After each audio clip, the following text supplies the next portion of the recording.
হাফিজ আবুল বারাকাত রহমাতুল্লাহ আলাইকে কেউ জায়গা দিতে চায় না। এরই নবীর উম্মতের দল, যুবক মুরব্বী, পর্দার অন্তর আম্মা জানেরা, হাফিজ আবুল বারাকাত রহমাতুল্লাহ আলাই বহুদিন মালদ্বীপে থাকার পর তিনি মালদ্বীপের কিছু মানুষের ভাষা বোঝে, তিনার ভাষাও মালদ্বীপের কিছু মানুষ বোঝে। এমন করে মালদ্বীপে একজন বৃদ্ধা মহিলার ঘরে গিয়ে হাফিজ আবুল বারাকাত রহমাতুল্লাহ আশ্রয় চাইলেন। বৃদ্ধা মহিলা বললেন, বাজান, আমার স্বামী নেই, কেবলমাত্র আমার একটা মেয়ে, কোনো মতে আমি জীবন চালাই, তোমারে খাওয়াইতে দিব কোত্থেকে, জায়গা দিব কোত্থেকে? বলে, আমাকে খাওয়াইতে দিতে হবে না, কেবলমাত্র শুধুমাত্র আপনি আমাকে একটু থাকার জায়গা করে দেন। এরই নবীর উম্মতের দল, যুবক মুরব্বী, পর্দার অন্তর আম্মা জানেরা, হাফিজ আবুল বারাকাত রহমাতুল্লাহ এর থাকার জায়গা দিল। বহুদিন থাকার পর হাফিজ আবুল বারাকাত রহমাতুল্লাহ আলাই তার জীবন চালানোর জন্য জঙ্গল থেকে কাঠ কেটে কেটে শুকায়া বাজারে বিক্রি করে তার জীবন চালায়। হাফিজ আবুল বারাকাত রহমাতুল্লাহ আলাই একদিন জঙ্গল থেকে লাকড়ি সংগ্রহ করে মাথা বোঝা বহন করে যখন যেই ঘরে আশ্রয় পেয়েছিলেন ঘরের সামনে আসলেন, তাকায়া দেখলেন এই ঘরের সামনে সরকারি প্রশাসনের লোকেরা, নওজওয়ানেরা দাঁড়ায় আছে। এই দৃশ্য দেখিয়া হাফিজ আবুল বারাকাত রহমাতুল্লাহ আলাই ঘরের ভিতরে প্রবেশ করলেন। ঘরের ভিতরে যাওয়ার পর তাকায়া দেখলেন যেই মহিলা তার জায়গা দিয়েছে, মহিলা হাউমাউ করে কান্না করলো। জিজ্ঞেস করে, আম্মা জান, আপনি কেন কান্না করেন? বলে, আমার মনের দুঃখ, ব্যথা, যন্ত্রণা তোমার কাছে বলে লাভটা কি? বলেই দেখেন না আমি আপনার একটু উপকার করতে পারি কিনা। আপনার ঘরের দরজার সামনে দেখলাম সরকারি প্রশাসনের লোকেরা দাঁড়ায় আছে, কেন আসলো গো মা? আর আপনি কান্না করেন কেন? আপনার সামনে স্বর্ণ গহনা দেখা যায়, এর কারণটা কি আমি জানবার চাই। হাফিজ আবুল বারাকাত রহমাতুল্লাহ আলাই বললি, কথা বলার পর মহিলা কান্না করে বললেন, শোনো, আমাদের মালদ্বীপের একটা প্রথা নিয়ম চালু হলো, আমাদের রাষ্ট্রের পক্ষ থেকে একটা নিয়ম হলো, প্রতি বছর একটা কুমারী মেয়েকে প্রতি বছর মালদ্বীপের দেবতা করে রাখা হয়। আকীদা বিশ্বাস হলো সমুদ্র থেকে একটা দানব উঠে মেয়েটার সাথে অপকর্ম করে, এর দ্বারা মালদ্বীপের মানুষ বিশাল বড় ক্ষতি থেকে বেঁচে যায়। এই নিয়ম মোয়াফেক সিরিয়াল অনুপাতে লটারিতে কেবলমাত্র আমার একটা মেয়ে, তার নাম উঠেছে, অতএব আমার মেয়েটাকে সাজগোজ করে ওই দেবতা করে রাখার জন্য, নিয়ে যাওয়ার জন্য প্রশাসনের লোকেরা দাঁড়ায় আছে। এই কথা শোনার পর হাফিজ আবুল বারাকাত রহমাতুল্লাহ আলাই চোখের পানি ছেড়ে দিয়ে বলেন, আম্মা জান, আপনি কান্না করবেন না, আপনি যেহেতু আমাকে জায়গা দিয়েছেন, আপনি আমার উপকার করেছেন, আমি আপনার একটু উপকার করতে চাই, উপকারে আসতে চাই। বলে, তুমি আমার কি উপকার করবা? বলে, শুনেন, আমি এখনো যুবক, আমার দাড়ি ওঠেনি, মুছো গজায়নি, আমাকে আপনি স্বর্ণ অলঙ্কারগুলি পরায়া সাজগোজ করে এদের হাতে উঠাইয়া দেন, আর আপনার একমাত্র মেয়েকে আপনি লুকায়া রাখেন। হাফিজ আবুল বারাকাত রহমাতুল্লাহ আলাই এই কথা বলার পর মহিলা কান্না করে বলে, আমি তোমার জেনে শুনে ক্ষতির মুখে ঠেলে দিতে পারি না। হাফিজ আবুল বারাকাত রহমাতুল্লাহ আলাই বললেন, আম্মা জান, আমাকে কোন দানব, জিন, ভূত ক্ষতি করতে পারবে না, কারণ আমার সিনায় 30 বার আল্লাহর কোরআন। যে ঘরের ভিতরে কোরআন থাকে, যার সিনার ভিতরে কোরআন থাকে, যার জবানে কোরআন তিলাওয়াত থাকে, তাকে কোনো জিন ভূত ক্ষতি করতে পারে না, আসমানি গজব তারে ধরতে পারে না, জমিনি গজব আসে না, কারণ তিলাওয়াতে কোরআনের কারণে আল্লাহ তাআলা বারাকা দেয়, আল্লাহ তাআলা হেফাজত করে। এই কারণে ছয়বাড়ি এলাকার মুসলমান এর ব্যবসায়ী ভাই ব্যবসা স্টার্ট করবেন, তিলাওয়াতে কোরআনের মাধ্যমে স্টার্ট করেন, আল্লাহ তাআলা বারাকা দেবে।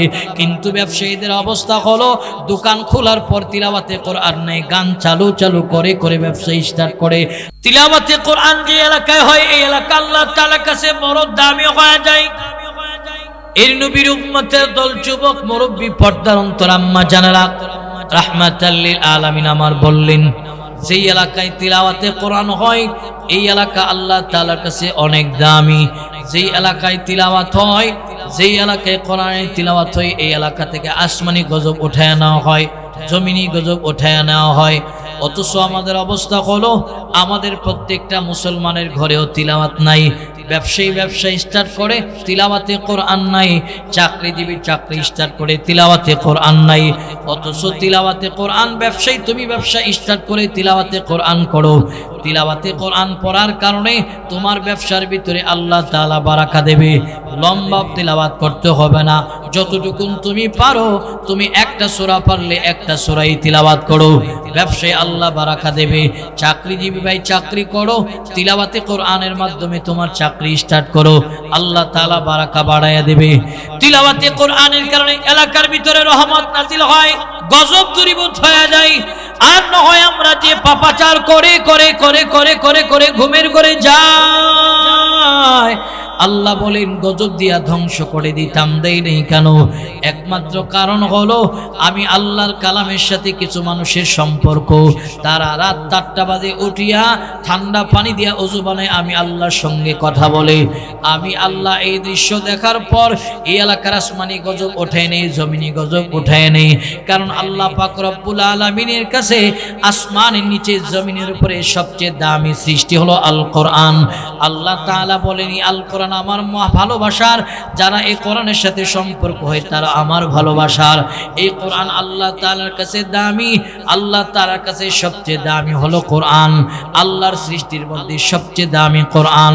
এরই নবীর উম্মতের দল এই কোরআনের সাথে সম্পর্ক হলে সবাই দামি হয়ে যাবে। তিলাওয়াতে কোরআনের এত বরকত জানো, রাহমাতুল লিল আলামিন একজন সাহাবী, যার নাম হলো হযরত আল্লাহর পয়গম্বরের সাহাবী সাঈদ ইবনে উযাইর রাদিয়াল্লাহু তাআলা আনহু, তিলাওয়াতে কোরআন করনেওয়ালা হাফেজে কোরআন। তার জবানের ভিতরে তিলাওয়াতে কোরআন, তিলাওয়াতে কোরআনের কারণে সাঈদ ইবনে উযাইর রাদিয়াল্লাহু তাআলা এমন দৃশ্য দেখতে পাইল।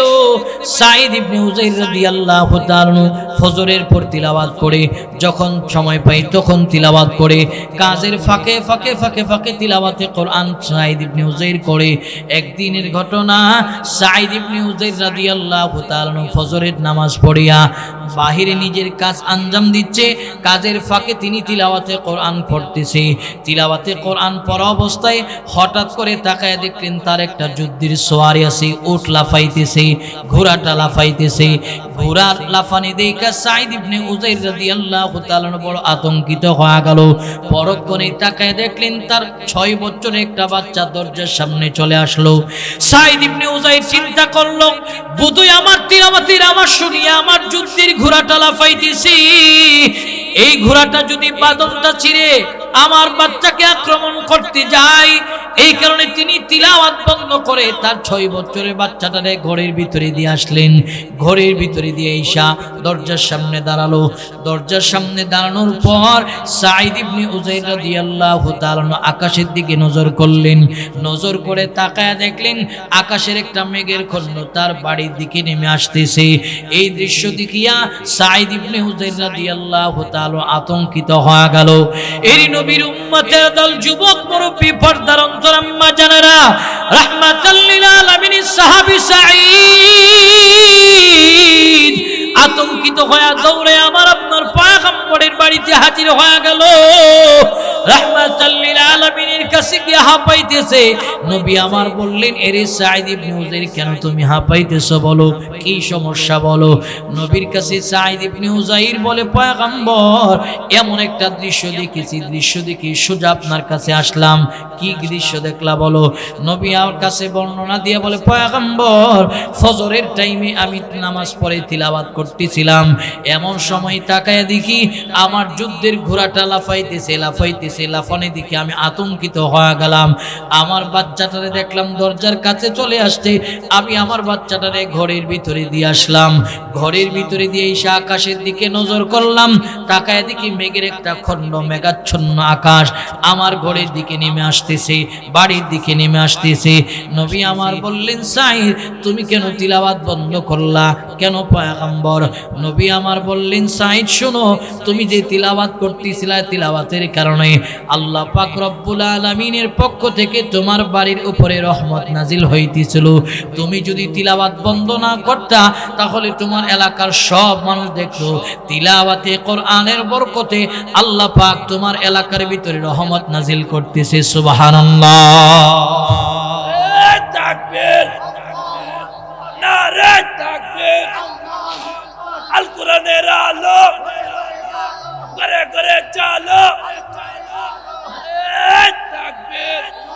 তো তিলাওয়াতে কোরআনের বরকত রয়েছে। এই কারণে প্রত্যেকটা মুসলমানের ঘরে তিলাওয়াতে কোরআনের আওয়াজ আজকে নাই, টেলিভিশনের আওয়াজ আছে। ফজরের পর থেকে টেলিভিশন প্রত্যেকটা মুসলমানের ঘরে ওপেন হয়, সারা দিন টেলিভিশন চলে, তিলাওয়াতে কোরআনের আওয়াজ নাই। তো বরকত চান কি করে? বরকত তো পেতে পারেন তিলাওয়াতে কোরআনের বরকতে। ঘরের ভিতরে বরকত আসবে, রহমত আসবে। আজকে ব্যবসায়ী ভাই ব্যবসা করে কিন্তু বরকত নাই, চাকরিজীবী চাকরি করে তো বারাকা নাই। তো বারাকা আসবে কি করে? তিলাওয়াতে কোরআন তো আজকে আমাদের ঘরের ভিতরে নাই। আল্লাহ তাআলার কাছে দামি জিনিস হলো কোরআন। এই কোরআনের সাথে যাদের সম্পর্ক হবে আল্লাহ তাআলার কাছে এরা দামি মানুষ, আল্লাহ তাআলার কাছে এরা দামি মানুষ। এদেরকে আল্লাহ তাআলা বরকত দিয়ে ভরপুর করে দেয়। জোরে বলুন আল্লাহু আকবার। বরকত দিয়ে ভরপুর করে দেয়। ইমাম শাফি রাহমাতুল্লাহ আলাইহির জামানায় এক লোক বিবাহ করার পর ছেলে মেয়ে হয় না, তখন আল্লাহ তাআলার কাছে দোয়া করে আর বলে, আল্লাহ আমার যদি ছেলে মেয়ে হয় তো আমি তারে ইহ জগতের সবচেয়ে দামি দৌলত যেটা তোমার কাছে পছন্দের এটা তারা হাদিয়া দেব, উপহার দেব। কিছুদিন পর আল্লাহ তাআলা তাকে একটা মেয়ে সন্তান দিয়েছে। তো মেয়ে লালন পালন করে বিবাহের উপযুক্ত হয়েছে। উপযুক্ত হওয়ার পর চিন্তা করলেন বিবাহ বন্ধনে আবদ্ধ হয়ে যাবে, দিন তারিখ ধার্য করা হলো। তখন টেনশন করতেছে যে আমি যে আল্লাহ তাআলার কাছে দোয়া করছি যে আমার সন্তানকে ইহ জগতের দৌলত দেব, তো মেয়ে তো বিবাহ ঠিক হইল, কি দেব এখন?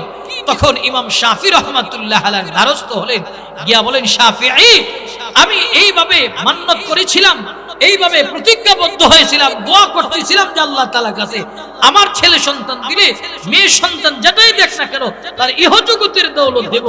তো আমার মেয়ে হয়েছে, এখন বিবাহ ঠিক হয়েছে, কিন্তু আমি আমার মান্নত তো পুরা করতে পারি নাই, কি দিব আল্লাহ তাআলার কাছে ইহ জগতের সবচেয়ে দামি দৌলত কি? তখন ইমাম শাফি রাহমাতুল্লাহ আলাইহি বলেন, তুমি কি তোমার মান্নত পুরা করতে চাও? বলে হ্যাঁ। বলে তোমার মেয়েকে আল কোরআন তথা কোরআনের এক কপি তার সঙ্গে দিয়ে দাও, কারণ আল্লাহ তাআলার কাছে ইহ জগতে দুনিয়াতে এবং পরকালে সবচেয়ে দামি জিনিস হলো আল্লাহ তাআলার কাছে আল কোরআন। তোমার মেয়েকে একটা কোরআন শরীফ হাদিয়া দিয়ে দাও। জোরে বলুন আল্লাহু আকবার। আল্লাহ তাআলার কাছে দামি কিতাব হলো কোরআন, কিন্তু এই কোরআনের সাথে আমাদের সম্পর্ক নাই। জীবন্ত কোরআনের সাথে যেরকম সম্পর্ক নাই, পৃষ্ঠার কোরআনের সাথে সম্পর্ক নাই। এই কোরআন থেকে আমরা অনেক দূরে চলে গেলাম। প্রিয় ভাইরা আমার, কোরআনকে যারা ছেড়ে দেয়, কোরআন থেকে যারা দূরে চলে যায়, এদের ধ্বংস অনিবার্য। স্পেনের ইতিহাস তালাশ করলে দেখা যায় স্পেনে মুসলমানরা 800 বছর শাসন করেছে। স্পেনের মুসলমানরা 800 বছর স্পেন শাসন করেছে। রাজা খলিফা ওয়ালিদ বিন মালিকের শাসনামলে রাজা রনারিকের 1 লক্ষ সৈন্যের মোকাবেলায় মুসলিমরা তারেক বিন জিয়াদের নেতৃত্বে মাত্র 12,000 সৈন্য নিয়ে মুসলিমরা স্পেন বিজয় করেছিলেন। মুসলমানরা স্পেন বিজয়ের পর 800 বছর স্পেনকে শাসন করেছে। 800 বছর পর রানীর ইসাবেলার শাসনামলে 7 লক্ষ মুসলমানদেরকে একসাথে একই জায়গায় আবদ্ধ করে তালাবদ্ধ করে পুড়িয়ে হত্যা করা হলো। মুসলমানরা এরপরে স্পেনের ইতিহাস থেকে এদের নাম মুছে গেল। এর একমাত্র কারণ হলো মুসলমানরা নিজেদেরকে দুনিয়ামুখী করতে আরম্ভ করলেন, কোরআন থেকে আলাদা করতেছে। কোরআন থেকে আলাদা করতে করতে মুসলমানরা স্পেনের শাসন ক্ষমতা হারিয়েছিল, তারা দুনিয়ামুখী হয়ে গেছিল, কোরআন থেকে নিজেদেরকে অনেক দূরে নিয়ে গেছিল। ঠিক আজকে আমাদেরও যেন সেই অধপতন সামনে রয়েছে। আজকে আমরা জীবন্ত কোরআনের সাথে সম্পর্ক নাই, পৃষ্ঠার কোরআনের সাথে সম্পর্ক নাই, দুনিয়া দুনিয়া দুনিয়া দুনিয়া নিয়ে ব্যস্ত ব্যস্ত হয়ে গেলাম। এই কারণে সামনে আমাদের আযাব গজব মুসিবত সব আমাদের হাতের কামাই। যাহারাল ফাসাদু ফিল বাররি ওয়াল বাহরি বিমা কাসাবাত আইদিন নাস। যত আযাব গজব আছে জলে স্থলে, যত আযাব গজব আছে সব আমাদের হাতের কামাই, সব আমাদের হাতের কামাই। আজকে যেন এই আযাব গজব আমাদের সামনে সবচেয়ে বেশি আসে একমাত্র কোরআন থেকে নিজেদেরকে দূরে সরায় নেওয়ার কারণে। দূরে বলুন ঠিক কিনা? কোরআনের সাথে সম্পর্ক নাই। দেখেন কোরআনের সাথে যাদের সম্পর্ক তারা আল্লাহ তাআলার কাছে দামি মানুষ। আল্লাহ তাআলার কাছে কেমন দামি মানুষ? বলে আল্লাহ পাক রব্বুল আলামিন বলেন এরা এত দামি, বলে আমি আল্লাহ এদেরকে আমার রহমতের চাদরে আবৃত করে আমার জান্নাত পর্যন্ত পৌঁছে দেই। জোরে বলুন সুবহানাল্লাহ। প্রিয় ভাইয়ের আমার, এই যে জীবন্ত কোরআন এখানে আছে, মাদ্রাসায় পড়াশোনা করে এই যে তালেব আজিজরা, আমরা যখন গুনাহ করে ঘুমায়া যাই এরা রাত্রে ঘুম থেকে উইটা তাহাজ্জুদের উযু কইরা তাহাজ্জুদ পড়া আল্লাহর কালাম খুলে খুলে কথা বলে। এরা দামি মানুষ, এদেরকে আজকে আমরা বন্ধু বানাইতে পারলাম না। এদেরকে আমরা দূরে রাখি দূরে রাখি দূরে রাখি না, এদেরকে বন্ধু বানান, এদের কাছে যান, এদের কাছে যান, এদেরকে বন্ধু বানান। লাভ হবে কি? বলে আল মারউ মা মান আহাব্বা ইলাই, যার সাথে যার মহব্বত তার সাথে তার কিয়ামত। যদি কোরআনওয়ালার সঙ্গে আমার মহব্বত হইতো, এই কোরআনওয়ালার সঙ্গেই আল্লাহর জান্নাতে যাওয়া যাবে। জোরে বলুন সুবহানাল্লাহ। আল্লাহর জান্নাতে কোরআনওয়ালার সঙ্গে যাওয়া যাবে।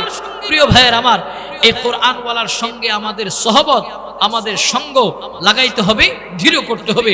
এদেরকে শত্রু ভাবলে, এদেরকে শত্রু ভেবে ভেবে আমরা এদেরকে নিজে থেকে আলাদা করতেছি না। এদেরকে শত্রু নয়, বন্ধু বানান। যদি বন্ধু বানান লাভ হবে, শত্রু বানাইনি উকবা বিন আবি মুআইতের মতন আফসোস করা লাগবে। উকবা বিন আবি মুআইত কিয়ামতের ময়দানে আফসোস করে বলবে, ইয়া ওয়াইলাতা লাইতানি লাম আত্তাখিয ফুলানান খালিলা।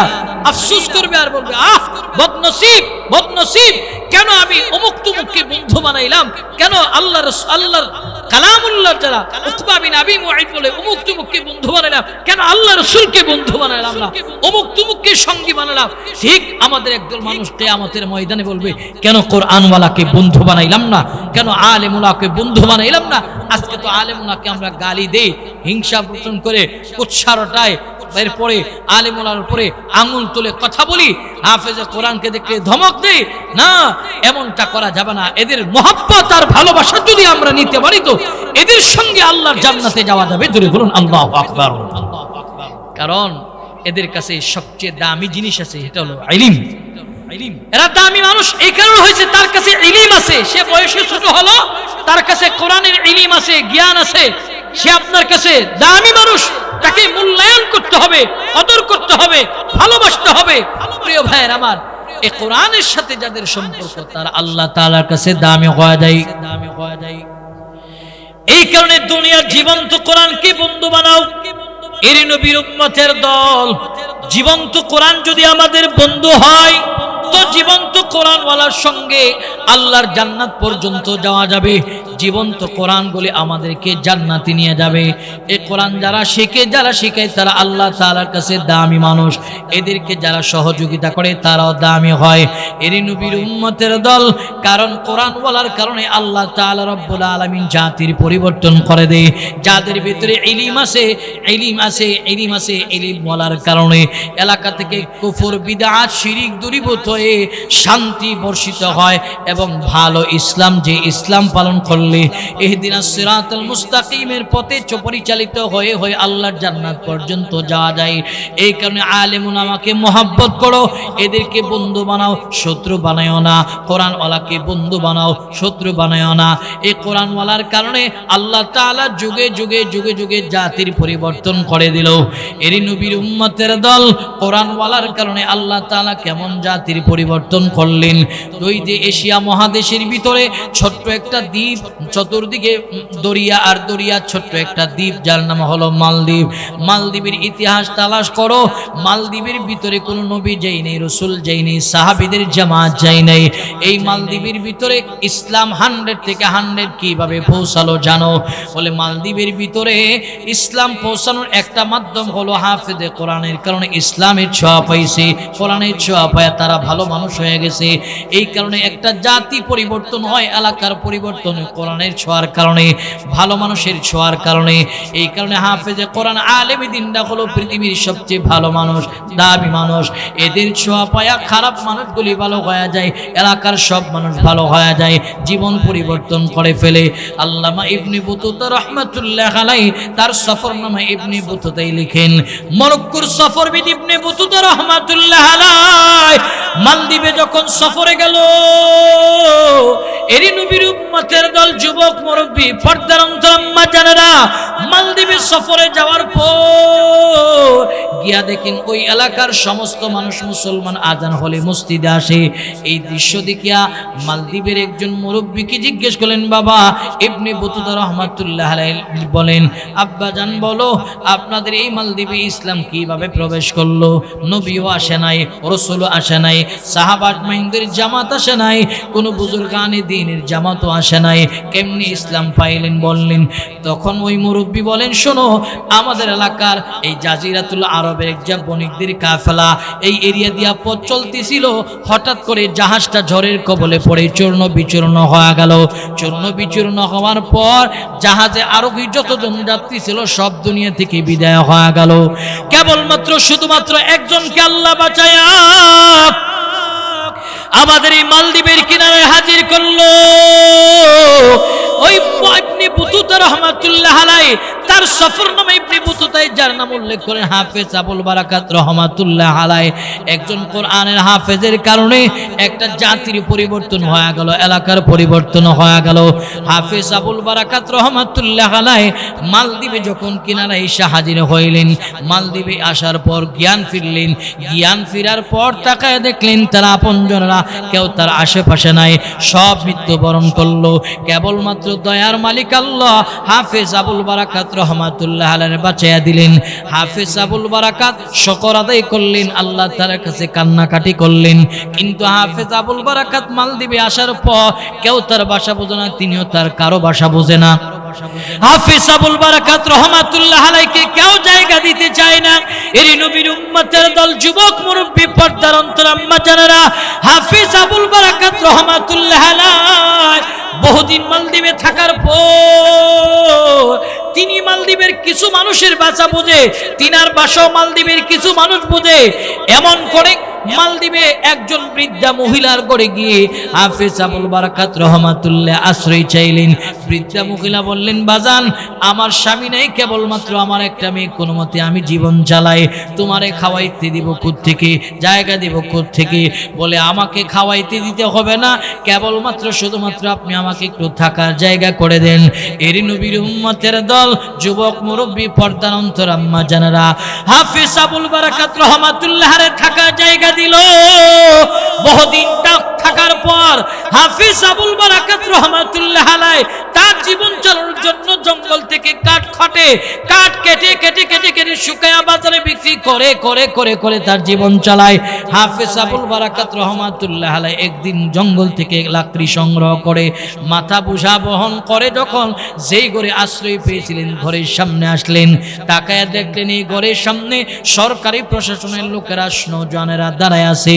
এই দৃশ্য দেখিয়া হাফেজ আবুল বারাকাত রহমাতুল্লাহ আলাইহি ঘরের ভিতরে প্রবেশ করলেন। ঘরের ভিতরে যাওয়ার পর তাকায়া দেখলেন যেই মহিলা তার জায়গা দিয়েছে, মহিলা হাউমাউ করে কান্না করলো। জিজ্ঞেস করে, আম্মা জান আপনি কেন কান্না করেন? বলে, আমার মনের দুঃখ, ব্যথা, যন্ত্রণা তোমার কাছে বলে লাভটা কি? বলেই দেখেন না আমি আপনার একটু উপকার করতে পারি কিনা। আপনার ঘরের দরজার সামনে দেখলাম সরকারি প্রশাসনের লোকেরা দাঁড়ায় আছে, কেন আসলো গো মা? আর আপনি কান্না করেন কেন? আপনার সামনে স্বর্ণ গহনা দেখা যায়, এর কারণটা কি আমি জানবার চাই। হাফেজ আবুল বারাকাত রহমাতুল্লাহ আলাইহি বললি, কথা বলার পর মহিলা কান্না করে করে বললেন, শোনো আমাদের মালদ্বীপের একটা প্রথা নিয়ম চালু হলো, আমাদের রাষ্ট্রের পক্ষ থেকে একটা নিয়ম হলো প্রতি বছর একটা কুমারী মেয়েকে প্রতি বছর মালদ্বীপের দেবতা করে রাখা হয়। আকীদা বিশ্বাস হলো সমুদ্র থেকে একটা দানব উঠে উঠে মেয়েটার সাথে অপকর্ম করে, এর দ্বারা মালদ্বীপের মানুষ বিশাল বড় ক্ষতি থেকে বেঁচে যায়। এই নিয়ম মুআফিক সিরিয়াল অনুপাতে লটারিতে কেবলমাত্র আমার একটা মেয়ে, তার নাম উঠেছে, অতএব আমার মেয়েটাকে সাজগোজ করে ওই দেবতা করে রাখার জন্য নিয়ে যাওয়ার জন্য প্রশাসনের লোকেরা দাঁড়ায় আছে। এই কথা শোনার পর হাফেজ আবুল বারাকাত রহমাতুল্লাহ আলাইহি চোখের পানি ছেড়ে দিয়ে বলেন, আম্মা জান আপনি কান্না করবেন না, আপনি যেহেতু আমাকে জায়গা দিয়েছেন, আপনি আমার উপকার করেছেন, আমি আপনার একটু উপকার করতে চাই, উপকারে আসতে চাই। বলে, তুমি আমার কি উপকার করবা? বলে, শুনেন আমি এখনো যুবক, আমার দাড়ি ওঠেনি, মুছো গজায়নি, আমাকে আপনি স্বর্ণ অলংকারগুলি পরায়া সাজগোজ করে এদের হাতে উঠাইয়া দেন, আর আপনার আপনার একমাত্র মেয়েকে আপনি লুকায় রাখেন। হাফেজ আবুল বারাকাত রহমাতুল্লাহ আলাইহি এই কথা বলার পর মহিলা কান্না করে বলে, আমি তোমার জেনে শুনে ক্ষতির মুখে ঠেলে দিতে পারি না। হাফেজ আবুল বারাকাত রহমাতুল্লাহ আলাইহি বললেন, আম্মা জান, আমাকে কোন দানব জিন ভূত ক্ষতি করতে পারবে না, কারণ আমার সিনায় 30 বার আল্লাহর কোরআন। যে ঘরের ভিতরে কোরআন থাকে, যার সিনার ভিতরে কোরআন থাকে, যার জবানে কোরআন তিলাওয়াত থাকে, তাকে কোনো জিন ভূত ক্ষতি করতে পারে না। আসমানি গজব তারে ধরতে পারে না, জমিনি গজব আসে না, কারণ তিলাওয়াতে কোরআনের কারণে আল্লাহ তাআলা বারাকা দেয়, আল্লাহ তাআলা হেফাজত করে। এই কারণে ছয়বাড়ি এলাকার মুসলমান এর ব্যবসায়ী ভাই ব্যবসা স্টার্ট করবেন, তিলাওয়াতে কোরআনের মাধ্যমে স্টার্ট করেন, আল্লাহ তাআলা বারাকা দেবে। কিন্তু ব্যবসায়ীদের অবস্থা হলো দোকান খোলার পর তিলাওয়াতে কোরআন নাই, গান চালু করে করে ব্যবসা স্টার্ট করে, রাত 10টা পর্যন্ত গানের আসর। এই ব্যবসার ভিতরে বারাকা তালাশ করবেন, বারাকা আসবে না। চাকরিজীবী ভাই চাকরি করেন, যতটুকুই তিলাওয়াতে কোরআন পারেন তিলাওয়াতে কোরআন করে করে করে করে চাকরি স্টার্ট করেন, আল্লাহ তাআলা আপনার সময়ের ভিতরে কাজের ভিতরে বারাকা দেবে। এর কৃষক বাবা কৃষিকাজ স্টার্ট করবেন, তিলাওয়াতে কোরআন যতটুকু পারেন করে করে করে কাজ স্টার্ট করেন। এর দোকানি ভাই দোকান স্টার্ট করবেন, তিলাওয়াতে কোরআন। সিএনজি চালক ভাই সিএনজি চালাইবেন তো তিলাওয়াতে কোরআন। অটো চালক ভাই অটো চালাইতে যাবেন, যতটুকুন পারে তিলাওয়াতে কোরআন। রিকশা চালক ভাই রিকশা চালাইবে তিলাওয়াতে কোরআন। এক কথায় তিলাওয়াতে কোরআন যেই জায়গায় হয়, এই জায়গায় আল্লাহর রহমত সাকিনা বরকত নাজিল হয়। হাফেজ আবুল বারাকাত রহমাতুল্লাহ আলাইহি বলেন, আম্মা জান, আমার সিনায় আল্লাহর 30 বার কোরআন, আমাকে কোন দানব ক্ষতি করতে পারবে না। স্বর্ণ অলংকার গুলি পরায়া দাও। এরি নবীর উম্মতের দল হাফেজ আবুল বারাকাতকে স্বর্ণ অলংকার পরাইয়া দিল। স্বর্ণ অলংকার পরানোর পর সরকারি প্রশাসনের লোকেরা তারে ধইরা দেবতা ঘরের সামনে নিয়ে রাখলো। দেবতা ঘরের ভিতরে রাখিয়া বাহির দিয়া তালাবদ্ধ করে তারা চলে আসলেন। সকালবেলা লাশ নিতে আসবে। রাত্র যখন সন্ধ্যা গনিয়ে গভীর হয়ে গেল, মালদ্বীপের সব মানুষ যার যার ঘরে আরামে ঘুমায়া গেল, কিন্তু হাফেজ আবুল বারাকাত রহমাতুল্লাহ আলাইহির চোখের মধ্যে ঘুম নাই। সে চিন্তা করতেছে যে না জানি কোন সময় কি আসে। হাফেজ আবুল বারাকাত চিন্তা ভাবনা করে করে করে করে এই ঘরের ভিতরে থেকে তিলাওয়াতে কোরআন করতেছে, তিলাওয়াতে কোরআন তিলাওয়াত আরম্ভ করলো। তিলাওয়াত করতেছে এমন সময় হাফেজ আবুল বারাকাত রহমাতুল্লাহ আলাইহির কানে কি যেন আওয়াজ আসতেছে, সমুদ্র থেকে যেন দানবটা এইদিকে আউড়ে পানি আউড়ে আসতেছে। হাফেজ আবুল বারাকাত রহমাতুল্লাহ আলাইহি সমুদ্রের দিকে তাকায় দেখলেন বিশাল বড় দানব আকৃতির একটা দৈত্য আসতেছে। এমন সময় তিনি তিলাওয়াতে কোরআন আরো বাড়াইয়া দিল। তিলাওয়াতে কোরআনের আওয়াজটা দানবের কানে পৌঁছার পর যেই দিকে আসতেছিল ফের আবার ওই দিকে পিছনের দিকে ফিরে গেল। সকালবেলা সরকারি প্রশাসনের লোকেরা লাশ নেওয়ার জন্য যখন সমুদ্রের ঘরে দেবতা ঘরের সামনে হাজির হলো, তালা খুলে দেখে লাশ নাই, কোনো কুমারী মেয়ে নাই, টকবকে একজন যুবক খেলাধুলায় ব্যস্ত। এমন সময় যুবককে সম্বোধন করে বললেন, কে তুমি, কি তোমার পরিচয়, কোথায় আমাদের কুমারী মেয়ে, লাশ কোথায়? বলে কুমারী মেয়েও নাই, লাশও নাই। বলে এখানে সারা রাত্র আমি ছিলাম, আর আপনারা আমাকে এখানে রেখে গেলেন। হাফেজ আবুল বারাকাত রহমাতুল্লাহ আলাইহি এই কথা বলার পর তারা বললেন, তোমার এই মুখের কথা বিশ্বাস করি না। কি করলে বিশ্বাস করবা? তুমি যে এই গরিব ছিলা তার প্রমাণ আমাদের মালদ্বীপের বাদশা মহোদয়ের কাছে দিতে হবে। এর নবীর উম্মতের দল খেয়াল করেন, বাদশা মহোদয়ের কাছে যখন হাফেজ আবুল বারাকাতকে নেওয়া হলো, হাফেজ আবুল বারাকাত রহমাতুল্লাহ আলাইহি বাদশার সামনে দাঁড়ায় যখন পুরো ঘটনা বলল, মালদ্বীপের তৎকালীন সময়ের বাদশা বললেন, শোনো, তোমার রবের কালাম যদি সত্য হয়, তোমার এই তিলাওয়াতে কোরআন যদি সত্য হয়, যেই তিলাওয়াতে কোরআনের কারণে আমরা মালদ্বীপের মানুষ এত বড় ক্ষতি থেকে বেঁচে গেলাম, তোমার এই কোরআন যদি সত্য হয়, তোমার রবের বাণী যদি সত্য হয়, তোমার রব যদি একক হয়, তোমার রব যদি এক হয়, অতএব আমরা ঘোষণা দিলাম এই তিলাওয়াতে কোরআনের কারণে আমরা এত বড় একটা ক্ষতি থেকে বেঁচে গেলাম। অতএব তোমার হাতে হাত রেখে কালিমা পড়ব, এই তিলাওয়াতে কোরআন তুই কালামুল্লাহ আমরা গ্রহণ করব। তবে তোমাকে আগামী বছর একই তারিখে তোমাকে ওই জায়গায় রাখা হবে। যদি তুমি জীবিত অবস্থায় ফিরে আসতে পারো, আমরা তোমার রবের উপরে ঈমান আনবো, এই কোরআন আমরা গ্রহণ করব। এরই নবীর উম্মতের দল, খেয়াল করো, এই তিলাওয়াতে কোরআন, হাফেজে কোরআনের ছোঁয়া পায়া মালদ্বীপের মানুষ কেমনে ভালো হলো। হাফেজ আবুল বারাকাত রহমাতুল্লাহ আলাইকে আবার রাখা হলো ওই তারিখে। রাখার পর জীবিত অবস্থায় যখন ফিরে আসলেন, বাদশাহ মহোদয় মালদ্বীপের সবাইকে নিয়ে একত্রিত হয়ে কালিমা পড়ে, হাফেজ আবুল বারাকাতের হাতে হাত রেখে কালিমা পড়ে একই ধর্মে বিশ্বাসী হয়ে সত্য ধর্মের ছায়া তলে ঈশা মুসলমান হয়ে গেল। জোরে বলুন সুবহানাল্লাহ। তিলাওয়াতে কোরআন আর সিনার ভিতরে কোরআন এমন মানুষের ছোঁয়া পায়, একটা জাতির পরিবর্তন হলো। অতএব আমাদের অন্তরে এই মহব্বত আর ভালোবাসা নাই। আমরা আজকে এই তিলাওয়াতে কোরআন দ্বারা শিখে, দ্বারা পড়ে, এদের মহব্বত আর ভালোবাসা আমাদের দিলের ভিতরে। আজকে এদেরকে নিয়ে আমরা হিংসা লালন করি, এদেরকে আমরা দূরে সরাই না। এদেরকে দূরে সরাইলে কোন লাভ নাই, আমাদের লাভ নাই, বরং আমাদের ক্ষতি। কিয়ামতের ময়দানে, ময়দানে মাহশারে আফসোস করা লাগবে, আক্ষেপ করা লাগবে। সেদিন বুঝে আসবে যে কেন উলামায়ে কেরামের সোহবতে নিজেদের সময়টারে কাটাইলাম না, কেন মসজিদের ইমাম, মুয়াজ্জিন, খতিব এদের সোহবতে নিজের সময়টা কাটাইলাম না। সেদিন বুঝে আসবে। সেদিন বুঝে আসলে কোনো লাভ হবে না। এই কারণে দুনিয়া থেকে দামি মানুষের সোহবতে যাওয়া, দামি মানুষের সাথে সম্পর্ক লাগানো, যেখানে দামি মানুষ জন্ম হয়, যেখানে আদর্শ সন্তানকে গঠিত করা হয়, এদের সংস্রবে যাওয়া, নিজেকে পরিশুদ্ধ করা। কিন্তু আমাদের অবস্থা হলো এদেরকে আমরা গালি দিই, এদেরকে আমরা কোচ্চা রটাই। দেখেন আলেম ওলামাকে গালি দেন, মাদ্রাসার তালেবে আজিজদের গালি দেন, এদেরকে নিয়ে হিংসা লালন করেন, আপনি এদেরকে গালি দেন। এরা আপনাদেরকে গালি দেয় না। এদের কাছে শ্রেষ্ঠ আখলাক আছে।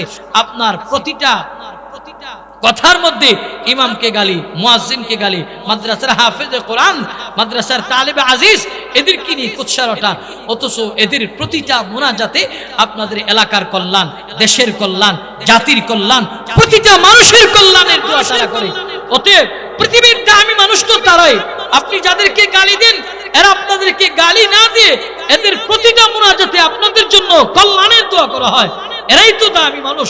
প্রিয় ভাইয়ের আমার, এদেরকে নিয়ে হিংসা পোষণ করেন, এরা আপনাকে নিয়ে হিংসা পোষণ করে না। এরা আপনাকে নিয়ে দোয়া, হৃদয় থেকে ভালোবাসা বিলীন করে। প্রিয় ভাইয়ের আমার, এরা হলো যোগ্য উত্তরসূরি কাদের বলে আকাবির আসলা, আইম্মে, মুজতাহিদিন। এরপরে চার তরিকার ইমাম, যারা যে আদর্শ লালন করেছে, রাসূলের কাছ থেকে যে আদর্শ পেয়েছে, সে আদর্শের একটা শিক্ষা এদের মধ্যে আছে। যারা মাদ্রাসায় লেখাপড়া করে, যারা দিন শিখেছে, এদের কাছে এই আদর্শ আছে। গালি দিলে তারা গালি দিলে না, বরং দোয়া করে। এটা হলো আখলাকে পয়গম্বরী, শ্রেষ্ঠ আখলাক। শ্রেষ্ঠ আখলাকের অধিকারী হলো উলামায়ে কেরাম। প্রিয় ভাইয়ের আমার, আল্লাহ রাসূলের কাছ থেকে তারা সেই শ্রেষ্ঠ আখলাক পেয়েছে, যেমন করে সাহাবায়ে কেরাম পেয়েছে, বড় বড় ইমামরা পেয়েছে। প্রিয় ভাইয়ের আমার, আজকে মসজিদের ইমাম, মুয়াজ্জিন এরা যে কত যন্ত্রণা আছে। মসজিদের ইমাম যদি স্পিডে হাঁটে এও দোষ, আস্তে হাঁটলে এও দোষ। মসজিদের ইমাম যদি স্পিডে হাঁটে, আমরা শুনছি সমাজের কিছু মানুষ আছে মন্তব্য করে, না জানি ইমাম সাহেব হুজুরের কই বাড়িতে দাওয়াত আছে। আবার যখন আস্তে হাঁটে, তখন আমাদের সমাজের কিছু মানুষ বলে, না জানি ইমাম সাহেব হুজুর কই বাড়িতে দাওয়াত খাইছে। এই হলো মন্তব্য। প্রিয় ভাইয়ের আমার, আফসোস আর পরিতাপের বিষয়। এরপরে এদেরকে নিয়ে হিংসাত্মক মনোভাব প্রকাশ করা হয়, গালিগুলোজ করা হয়।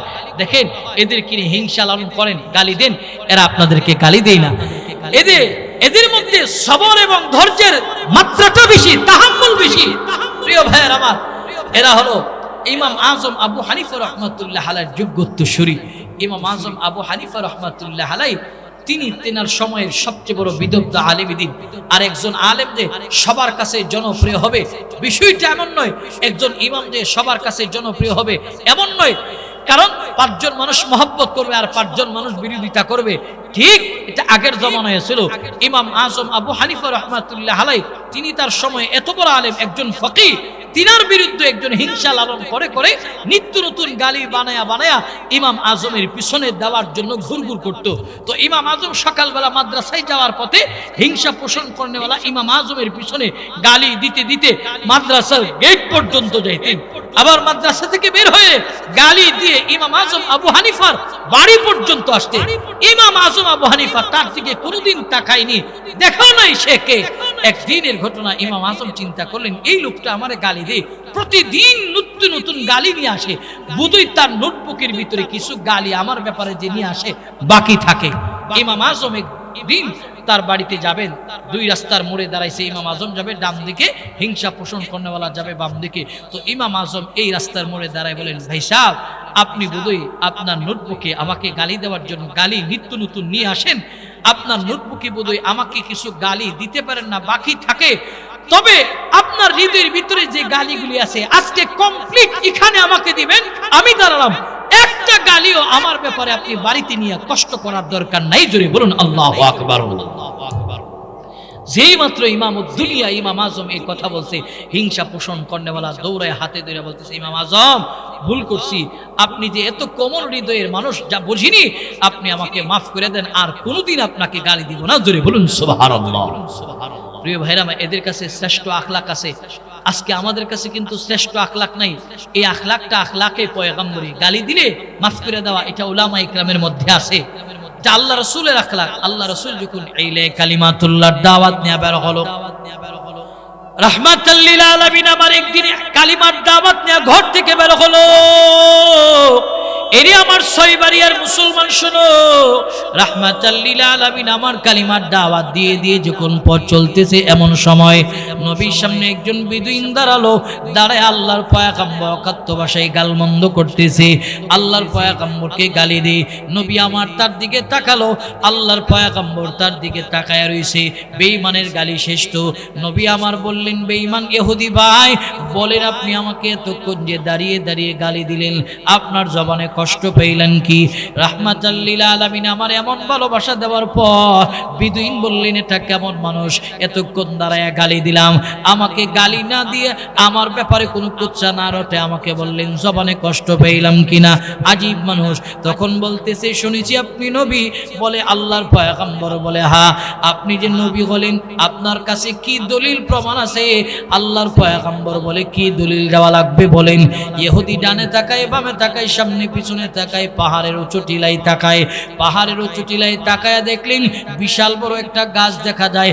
আল্লাহর পয়গম্বরকে বলে, নবী আমার, যদি নবী হয়ে থাকেন পাহাড়ের গাছটা যেন ভাসমান হয় আপনার সামনে স্বীকারোক্তি দেই। রাহমাতাল লিল আলামিন আমার শাহাদাত আঙ্গুল ইশারা করেছে, পাহাড়ের গাছ ভাসমান হয়া আল্লাহর পয়গম্বরের সামনে আসলো। আল্লাহর নবীর সামনে এসে পাহাড়ের গাছ কালিমা পড়তে আরম্ভ করলেন। আল্লাহর নবী আমার বললেন, ও ইহুদি ভাই, গাছ কালিমা পড়লে কোনো সুযোগ আছে, তুমি কালিমা পড়ো। নবী আমার এই কথা বলার পরে ইহুদি বললেন, গাছ বললে চলবে না, গাছটা দিয়ে ওখান থেকে শিকড় নিয়ে আসলো, শিকড় থেকে কালিমার আওয়াজ বের হতে হবে। নবী আমার এই কথা বলতে হয়নি, গাছ কালিমা পড়ো, শিকড় কালিমা পড়ো। যেই মাত্র ইহুদি বললেন শিকড় থেকে কালিমার আওয়াজ বের হতে হবে, শিকড় থেকে কালিমার আওয়াজ অটোমেটিকলি বের হও। নবীর এই মুজিজা দেখার পর বিদিন আল্লাহ রাসূলের সামনে দাঁড়ায় কান্না আরম্ভ করলেন। কান্না করে করে করে করে বললেন, নবী আমার, এতদিন বুঝিনি আবু জাহেল, আবু লাহাব, উকবা, শাইবা, ওয়ালিদ ইবনে মুগীরা, আস ইবনে ওয়াইলের আমাদেরকে বাধা প্রদান করত আপনার ধারে কাছে যেন না যায়, কিন্তু আজকে আপনার শ্রেষ্ঠ আখলাকের মুজিজা দেখেছি। অতএব নিঃসন্দেহে আপনি আখিরি জামানার পয়গম্বর। এই মুহূর্তে এক্ষুনি আমাকে আপনি কালিমা পড়ে মুসলমান বানায়া দেন। জোরে বলুন সুবহানাল্লাহ। শ্রেষ্ঠ আখলাক রাসূল এখানে দেখালেন। রাসূল যদি তার গালির জবাবে গালি দিতেন তো বিদুইন আল্লাহ রাসূলের দিকে আকৃষ্ট হয়ে মুসলমান হতো না। এই কারণে আমরা মহব্বত বিলীন করতে জানি না। এই জমানায় আমরা হিংসা বিলীন করি, গালিগালাজ করি, মহব্বত বিলীন করতে জানি না। আলেম উলামাকে হিংসা লালন করে দূরে রাখি, দূরে রাখি না, দূরে নয়। এরা আমাদের কাছের, এরা আমাদের কাছের, এরা হবে আমাদের চরম চরম বন্ধু, এরা আমাদের দুর্দিনের সাথী। দেখেন আজকে মসজিদে ইমামরে গালি দেন, মুয়াজ্জিনরে গালি দেন, মাদ্রাসার তালিবা আজিজরে আপনি হিংসা লালন করে কথা বলেন, কিন্তু আপনি মারা গেলে সর্বপ্রথম মসজিদের ইমাম আপনার বাড়ি যায়। আমার এমন মুসল্লি মারা গেছে, আমার ভাইসাব মারা গেছে, দৌড়ে আগে যায়, আপনার কাফন আনা হয়েছে কিনা জিজ্ঞেস করে, কাফনটা কাটে আপনারা প্যাকেজিং করে গোসলের ব্যবস্থা করে এই লোকটারে আপনি গালি দেন। প্রিয় ভাইয়ের আমার, আফসোসের পরিতাপের বিষয়, এরা তো আপনার সবচেয়ে কাছের মানুষ, সবচেয়ে চরম পরম বন্ধু, কিন্তু এদেরকে বন্ধু না বানায় হিংসা লালন করে দূরে রাখি, এদেরকে দূরে সরাই না, মহব্বত করতে হবে। মারা গেলে সর্বপ্রথম আমার বাড়িতে তিনি যায়, তিনি সবকিছুর আয়োজন করে। প্রিয় ভাইয়ের আমার, এরাই তো আমাদের কাছের বন্ধু। এদেরকে গালি দেয়, এরা গালি দেয় না, এরা শেখ শিবলির যোগ্য উত্তরসূরি, শেখ শিবলির যোগ্য উত্তরসূরি। শেখ শিবলি রহমাতুল্লাহ আলাইহি উনি যখন মাদ্রাসাকে তালিম দিয়া দশদার কিনারে দিয়ে একদিন হাইটে যাইতেছে, প্রিয় ভাইয়ের আমার, শেখ শিবলি রহমাতুল্লাহ আলাইহিকে দেখার পর একদল নওজওয়ান তারা বিভিন্ন বাদ্যযন্ত্রের তালে নদীর মাঝখানে গান শুনতেছে, গান গাইতেছে। তো শেখ শিবলি রহমাতুল্লাহ আলাইহি দেখার পর এরা এদের করতাল ঢোল তবলার আওয়াজ আরো বাড়াই দিছে। বাদ্যযন্ত্রের তাল বাড়াই দেওয়ার পর শেখ শিবলি রহমাতুল্লাহ আলাইহি মাথার মধ্যে রুমালটা টেনে দিয়ে শিবলি রহমাতুল্লাহ আলাইহি তিনি তার মতন পড়ে যাইতে চিন্তা করলেন, এখন যদি দাওয়াত দিতে যাই তো এরা সংখ্যায় বেশি, আমার উপরে আক্রমণ করবে। এ কারণে শেখ শিবলি পথ চলতেছে, আর এরা শেখ শিবলিকে দেখে অকাত্য ভাষায় গালমন্দ করতেছে। শেখ শিবলি রহমাতুল্লাহ আলাইহি চিন্তা করলেন যে এরা আমারে গালি দিতেছে, আমি এদেরকে গালি দেব না। প্রতিটা গালির জবাবে শেখ শিবলি কল্যাণের দোয়া করলেন। কল্যাণের সমস্ত দোয়ার মধ্যে একটা দোয়া করলেন যে আল্লাহ, এরা দুনিয়াতে আনন্দ করতেছে, ফুর্তি করতেছে, এদেরকে কলবের ভিতরে হিদায়াতের আলো দাও, হিদায়াতের আলো দিয়া আল্লাহ তোমার দুনিয়া থেকে এদেরকে বিদায় হওয়ার পর তোমার জান্নাতও এমন ভাবে আনন্দ করার একটা ব্যবস্থা তুমি করে দিও। জোরে বলুন সুবহানাল্লাহ। অথচ এরা শেখ শিবলির গালি দিছে, শেখ শিবলি এদের জন্য কল্যাণের দোয়া করছে। ঠিক প্রতিটা উলামা ইকরাম হলো এইরকম, মাদ্রাসার আজিজ তালাবা হলো এইরকম। আপনি হিংসা লালন করেন, গালি দেন, এরা আপনার জন্য কল্যাণের দোয়া করে। শিবলি রহমাতুল্লাহ আলাইহি এই কল্যাণের দোয়া করার পর নওজওয়ান যুবকরা বললেন, দেখছো যে শিবলিকে নিয়ে হিংসা লালন করলাম, তিনি আমাদের জন্য কল্যাণের দোয়া করলেন, অতএব নৌকাটা পারে ভিড়া, নৌকা পারে ভিড়া, শিবলির পায়ে ধইরা ক্ষমা চাইতে হবে। তো শিবলি রহমাতুল্লাহ আলাইহির কাছে গিয়া দৌড়ায় ধরল। শেখ শিবলি রহমাতুল্লাহ আলাইহির কাছে গিয়া পায়ে ধরে ধরে কান্না করে বলে, শিবলি বুঝিনি আপনার এতদিন গালি দিলাম, হিংসা লালন করে করে করে করে আপনার বংশ তুলে কথা বললাম, আপনার আইলমি আপনাকে নিয়ে গালি দিলাম, আপনার বংশ তুলে কথা বললাম। শিবলি বুঝিনি এতদিন আপনাকে নিয়ে হিংসা লালন করলাম, আপনি আমাদেরকে মাফ করে দেন। শেখ শিবলি রহমাতুল্লাহ আলাইহি এত কমল হৃদয়ের মানুষ, তিনি বললেন, দেখো তোমাদের ব্যাপারে আমার হৃদয়ে হিংসা নাই, কোনো বিভেদ নাই, তোমরা গালি দিয়েছো, আমি কল্যাণের দোয়া করলাম। অতএব এই যে শিবলি রহমাতুল্লাহ আলাইহির যোগ্য উত্তরসূরি বর্তমানে উলামা ইকরামরে যত গালি দাও, যত হিংসাটাও, এরা কিন্তু গালি দেয় না। এদের কাছে আখলাকে পয়গম্বরী আছে, এরা ধৈর্য শক্তি বেশি, সবর বেশি। এই কারণে আলেম ওলামার মহাব্বত, মাদ্রাসার তালিবে আজিজের মহাব্বত, উস্তাদদের মহাব্বত, হাফেজ আলেমের মহাব্বত আমাদের দিলের ভিতরে থাকা চাই, মাদ্রাসার মহাব্বত থাকা চাই। এই মহাব্বত যদি থাকে, মহাব্বতের বন্ধন যদি এদের সঙ্গে থাকে, আল্লাহ তাআলা আমার খানদানের ভিতরে বড় বুজুর্গ আলেমে দিন পয়দা করে দিবে। জোরে বলুন আল্লাহু আকবার। শুধু মহব্বত থাকলে আল্লাহ খানদানে বড় আলেম পয়দা করে দেবে, বুজুর্গ আলেম পয়দা করে দিবে। হিন্দুস্তানের এক বুজুর্গ, যার নাম হলো খাজা মিশকি রহমাতুল্লাহ আলাইহি, তিনার যে মাদ্রাসা ছিলেন, এই মাদ্রাসার পাশে একজন হালুয়া বিক্রেতা ছিলেন, হালুয়া বিক্রি করতেন। তো 1 পয়সা হালুয়া বিক্রি করতেন, 1 পয়সা সমপরিমাণ হালুয়া দেওয়ার পর মাদ্রাসার তালিবে আজিজদেরকে মহব্বত করে আরেকটু হালুয়া বাড়িয়ে দিতেন। একদিনের ঘটনা, একজন তালিবে আজিজ জিজ্ঞেস করলেন, চাচা আপনি আমাদেরকে 1 পয়সা সমপরিমাণ হালুয়া দিয়া আরেকটু হালুয়া বেশি দিন, কারণটা কি জানবার চাই, কেন দেন, আপনার লস হয় না? ওই হালুয়া বিক্রেতা বলেন, বাপ শোনো, আমি কেন তোমাদেরকে 1 পয়সা সমপরিমাণ হালুয়া দিয়া একটু হালুয়া বেশি দিই জানো কেন? বলে, আমার স্ত্রী হলো সন্তান বাবা, আমার নিয়ত হলো আমার স্ত্রীর গর্ভে যে সন্তান আসবে, সেই ছেলে হোক মেয়ে হোক, আমি মাদ্রাসায় পড়াবো, দিন শিক্ষা দিব। এই মহব্বতের জায়গা থেকে তোমাদেরকে একটু হালুয়া বেশি দেই, যেন আল্লাহ তাআলা আমার নিয়তকে পুরা করে, ওই জায়গা থেকে তোমাদের মহব্বত করে হালুয়া বেশি দেই। একদিনের ঘটনা, এই হালুয়াওয়ালা বাড়িতে গেছে, বাড়িতে যাওয়ার পর তিনার বিবি আয়েশা বলতেছে, স্বামী আমার, আমি একটা সুন্দর স্বপ্ন দেখছি, খাপ দেখছি। বলে কি স্বপ্ন?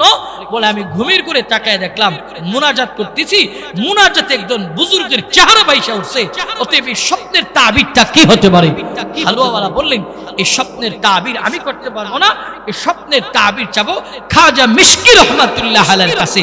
প্রিয় ভাইয়েরা আমার, এখানে আমাদের একটা জিনিস বোঝার বিষয় হলো, স্বপ্ন দেখার পর যাত্রার কাছে স্বপ্ন বর্ণনা করা যাবে না, স্বপ্নের তাবির চাওয়া যাবে না। স্বপ্ন আমাদের তিন ধরনের, রহমানি, খেয়ালি, শয়তানি। রহমানি হলো আল্লাহ প্রদত্ত যে স্বপ্নগুলি, এই খেয়ালি হলো সারাদিন করছে দৌড়রে মাররে কাটরে ফাররে, ঘুমের ঘরে গিয়ে কিছু মানুষকে দৌড়রে মাররে কাটরে ধমক দে, কারণ সারাদিন তার অভ্যাসই ছিল, এটা খেয়ালি ছিল। আর কিছু স্বপ্ন হলো শয়তানি। কি স্বপ্ন শয়তানি? দেখছে ছয় বাড়িয়া কোনো চায়ের স্টলে বৈশা বমরুডি খাইতেছে দুধ চা দিয়া, ঘুম থেকে উঠা দেখে বালিশের কোনায় কামড় দিয়া ধরে রাখছে, এটা হলো শয়তানি। আর কিছু স্বপ্ন হলো রহমানি। স্বপ্ন দেখলো যার কাছে বর্ণনা করতে নাই। স্বপ্ন দেখছে আব্দুল করিম যে সামনের চারটা দাঁত পড়ছে, সাপে তারে দৌড়াইতেছে। সকালবেলা আব্দুল জব্বারের চায়ের দোকানে গিয়ে আব্দুল জব্বার স্বপ্ন দেখছি। বলে কি স্বপ্ন? চারটা দাঁত পড়ে গেছে, সাপে আমারে দৌড়াইতেছে। তো আব্দুল জব্বার ব্যাখ্যা করছে, আহা বোধই ভাই সাহেব তোমার হায়াত আর নাই, হায়াত আর নাই, একটা করলো তো তাবির হয়ে গেল। এই কারণে স্বপ্ন দেখলে একজন বুজুর্গ আলেম দ্বীনের কাছে গিয়া তাবির চাওয়া। তো খাজা মিশকি রহমাতুল্লাহ আলাইহির কাছে হালুয়া বিক্রেতা গিয়ে বলেন, শায়েখ আমার বিবি একটা স্বপ্ন দিচ্ছে। বলে কি স্বপ্ন? বলে ঘুমের ঘরে মুনাজাত করতেছে, মুনাজাতে একজন বুজুর্গের চেহারা বাইসা উঠছে। তখন শিবলি শায়েখ মিশকি রহমাতুল্লাহ আলাইহি বলে যে তোমার স্ত্রী পড়বে, জোরে বলুন সুবহানাল্লাহ। এই যে আলেমের মহব্বত, পরক্ষণে গালেবান নামটা মনে নাই, এই হালুয়াওয়ালার ছেলেকে আল্লাহ তাআলা হিন্দুস্তানের বড় বুজুর্গ হিসাবে কবুল করেছিলেন। এই কারণে আলেমের মহব্বত থাকলে আল্লাহ তাআলা খানদানের ভিতরে আলেম পয়দা করে দিবে। এই কারণে এদের সাথে হিংসা নয়, বিভেদ নয়, এদেরকে বন্ধু বানাতে হবে। যখন যেটা প্রয়োজন তখন সেটার চাহাত পূরণ করে দিতে হবে। মাদ্রাসায় আমাদের তিনটা জিনিসকে বিসর্জন দিতে হবে। এই যে 6 বাড়িয়া মাদ্রাসা, আমরা যখন এই দিকে আসা যাওয়া করি কত সুন্দর পরিবেশ, হাই রোডের পাশে মাদ্রাসা, এত সুন্দর পরিবেশ বাংলাদেশের খুব কম জায়গাতে আছে। এত সুন্দর পরিবেশ, এত সুন্দর মাদ্রাসা। প্রিয় ভাইয়ের আমার, এই সমস্ত মাদ্রাসায় আমাদের তিনটা জিনিসকে বিসর্জন করে দিতে হবে। 1 নম্বর চোখের পানি। কয়দিন কান্না করেন মাদ্রাসার জন্য যে আল্লাহ আমার এই মাদ্রাসার যত হাজাত জরুরত আছে গায়েব থেকে পুরা করে দাও। মাদ্রাসার ছাত্রদের যত হাজাত জরুরত আছে গায়েব থেকে পুরা করে দাও। আল্লাহ এই মাদ্রাসা হইছে, এটা আমাদের জন্য তো নিয়ামত। কেমন নিয়ামত? কারণ এই মাদ্রাসায় তিলাওয়াতে কোরআন হয়। এই তিলাওয়াতে কোরআনের বরকতে আল্লাহ তাআলা আমাদের এলাকার আযাব গজব সবকিছু দূরীভূত করে দেয়। না হয় আমরা যে আকাম কুকাম, দিনের কাম রাতের কাম, যত কাম আছে এগুলি করি, আল্লাহ তাআলা আমাদেরকে ধ্বংস করে দিতেন। দেই না একমাত্র পৃথিবীতে এমন কিছু মারকাজ রয়েছে যেই মারকাজে আল্লাহর কালাম তিলাওয়াত হয়। তিলাওয়াতের কারণে আমরা বিভিন্ন গজব থেকে আল্লাহ তাআলা আমাদেরকে বাঁচায় দেয়। জোরে বলুন আল্লাহু আকবার। কিন্তু এই সমস্ত মাদ্রাসার জন্য চোখের পানি আমরা দিতে চাই না। 2 নম্বর হলো দাওয়া, দানের হাত বাড়ায় দিতে হবে। 3 নম্বর হলো একটা সন্তান মাদ্রাসায় নিজের ঘর থেকে দিতে হবে। নিজের ঘর থেকে একটা সন্তান দিতে হবে। আর না হয় একটা সন্তানকে মাদ্রাসা থেকে ধইরা নিজের ঘরে 2টা ডাল ভাত খাওয়াইতে হবে। এই 3টা জিনিস যদি আমরা কোরবান করে দিতে পারি, মাদ্রাসার অর্থনীতি চাকা সচল হবে, মাদ্রাসার কাঠামো ঠিক হবে। মুজাদ্দিদুল মিল্লাহ শাহ আশরাফ আলী থানভী রাহমাতুল্লাহ আলাইহি বলে এই 3টা জিনিস তোমরা কোরবান করো দ্বীনের জন্য, তাহলে তোমাদের এলাকায় যে মার্কাজ আছে মার্কাজ দিন দিন উন্নতির তারাক্কির শিখরে পৌঁছাবে। কিন্তু এখন হলো এই মাদ্রাসা থেকে আমরা দূরে। আমরা কিছু মানুষ মন্তব্য করি এত মাদ্রাসা হইতেছে কি দরকার, আমরা কিছু মানুষ মন্তব্য করি এত মাদ্রাসা হইতেছে কি দরকার। প্রিয় ভাই, বর্তমান যে জমানা চলতেছে প্রত্যেকটা মুসলমানের ঘরে এক একটা মাদ্রাসা হওয়ার দরকার, মাদ্রাসা হওয়ার দরকার। দেখেন এখন কিন্তু আমরা তিলাওয়াতে কোরআন নাই, মাদ্রাসাতে তো শিখাই না, মক্তবে পর্যন্ত আমাদের ছেলে মেয়েদেরকে পাঠাইতে চাই, মক্তবে পাঠাইতেছে না। আগে তো আমাদের সময়ে মক্তবে আমরা পড়ছি 2 বেলা, এখন তো 1 বেলাও মক্তব নাই। আজকে আমাদের কাছে তিলাওয়াতে কোরআন, কোরআনের মূল্য নয়। আজকে আমার আপনার কাছে সন্তানকে কিন্ডার গার্ডেনে, কেজিতে, খ্রিস্টান মিশনে পাঠানোর গুরুত্ব আছে। মক্তবে পাঠানোর গুরুত্ব নাই, কোরআন শিক্ষা দেওয়ার গুরুত্ব নাই, প্রিয় ভাইয়ের আমার দ্বীন শিক্ষা দেওয়ার গুরুত্ব নাই। অথচ একজন মুসলমান হিসাবে সর্বপ্রথম যে শিক্ষা কাঠামোতে গঠন করতে হবে সন্তানদের, কোরআনের শিক্ষা দেওয়া, দ্বীন শিক্ষা দেওয়া। কিন্তু দ্বীন শিক্ষা না দেয়া মক্তবের টাইমে কিন্ডারগার্টেনে পাঠানো হয়, ব্রাকে পাঠানো হয়, খ্রিস্টান মিশনে পাঠানো হয়। বেঈমান কুফফাররা যে একই সুতায় গাঁথা মিশন, তাদের একটা মুসলিম নিধন করো, কোরআন শরীফ নিধন করো, এরপরে কোরআন থেকে মানুষকে দূরে সরাও।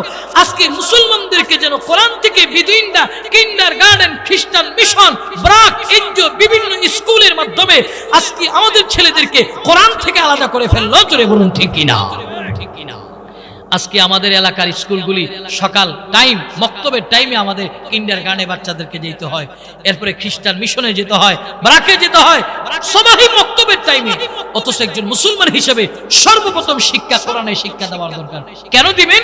কারণ এই সন্তানটা যখন ভবিষ্যতে স্কুলে যাবে, ইউনিভার্সিটিতে যাবে, সে কোনোদিন নাস্তিক্যবাদ তার হৃদয়ের ভিতরে আসবে না। কারণ আমরা যখন সকালবেলা খালি পেটে একটা পেঁয়াজ চিবিয়ে খাই, খেয়াল করেন সারা দিন পোলাও, কুরমা, বিরিয়ানি খাইলাম, তো দিনের শেষ বেলা যে ঢেকুর আসবে ভিতর থেকে, পেঁয়াজের দুর্গন্ধটা বের হবে। ঠিক একটা মানুষকে যখন আপনি সর্বপ্রথম তার ফাউন্ডেশন কোরআনের উপরে ভিত্তি করে দিবেন, কোরআনের শিক্ষা দিবেন, সেই স্কুল, কলেজ, ইউনিভার্সিটিতে যাওয়ার পর তার ভিতরে নাস্তিক্যবাদ লালন করবে না, ভিতরে ঢুকবে না। কারণ দিনের শেষ বেলা তার হৃদয় থেকে, ভিতর থেকে যে ঢেকুর আসবে, কোরআনের ঢেকুর আসবে, যে আমার মা, আমার বাবা আমারে কোরআন শিখাইছে। কিন্তু বর্তমানে ছেলে মেয়েদেরকে কোরআন শিখাইতে পারে না, নিজের ঘরও কোরআনের তালিম নাই। এখন আমাদের এমন এক পরিবেশ আসছে যে নিজের ঘরের ভিতরে বাচ্চাদেরকে আমরা কাঠামোতে তৈরি করব, যে কাঠামোতে তৈরি করলে আমাদের বাচ্চারা ইসলামকে লালন করবে, এটা না। এখন আমাদের অবস্থা হলো বাচ্চা কান্না করলে তো বাচ্চার হাতে অ্যান্ড্রয়েড একটা ফোন ধরাইয়ে দেয়। বাচ্চা খায় না, অ্যান্ড্রয়েড ফোন দিয়ে খাওয়ায়। বাচ্চা খায় না, নাটক দিয়া খাওয়ায়, সিনেমা দিয়া খাওয়ায়, এরপরে কার্টুন দিয়া খাওয়ায়।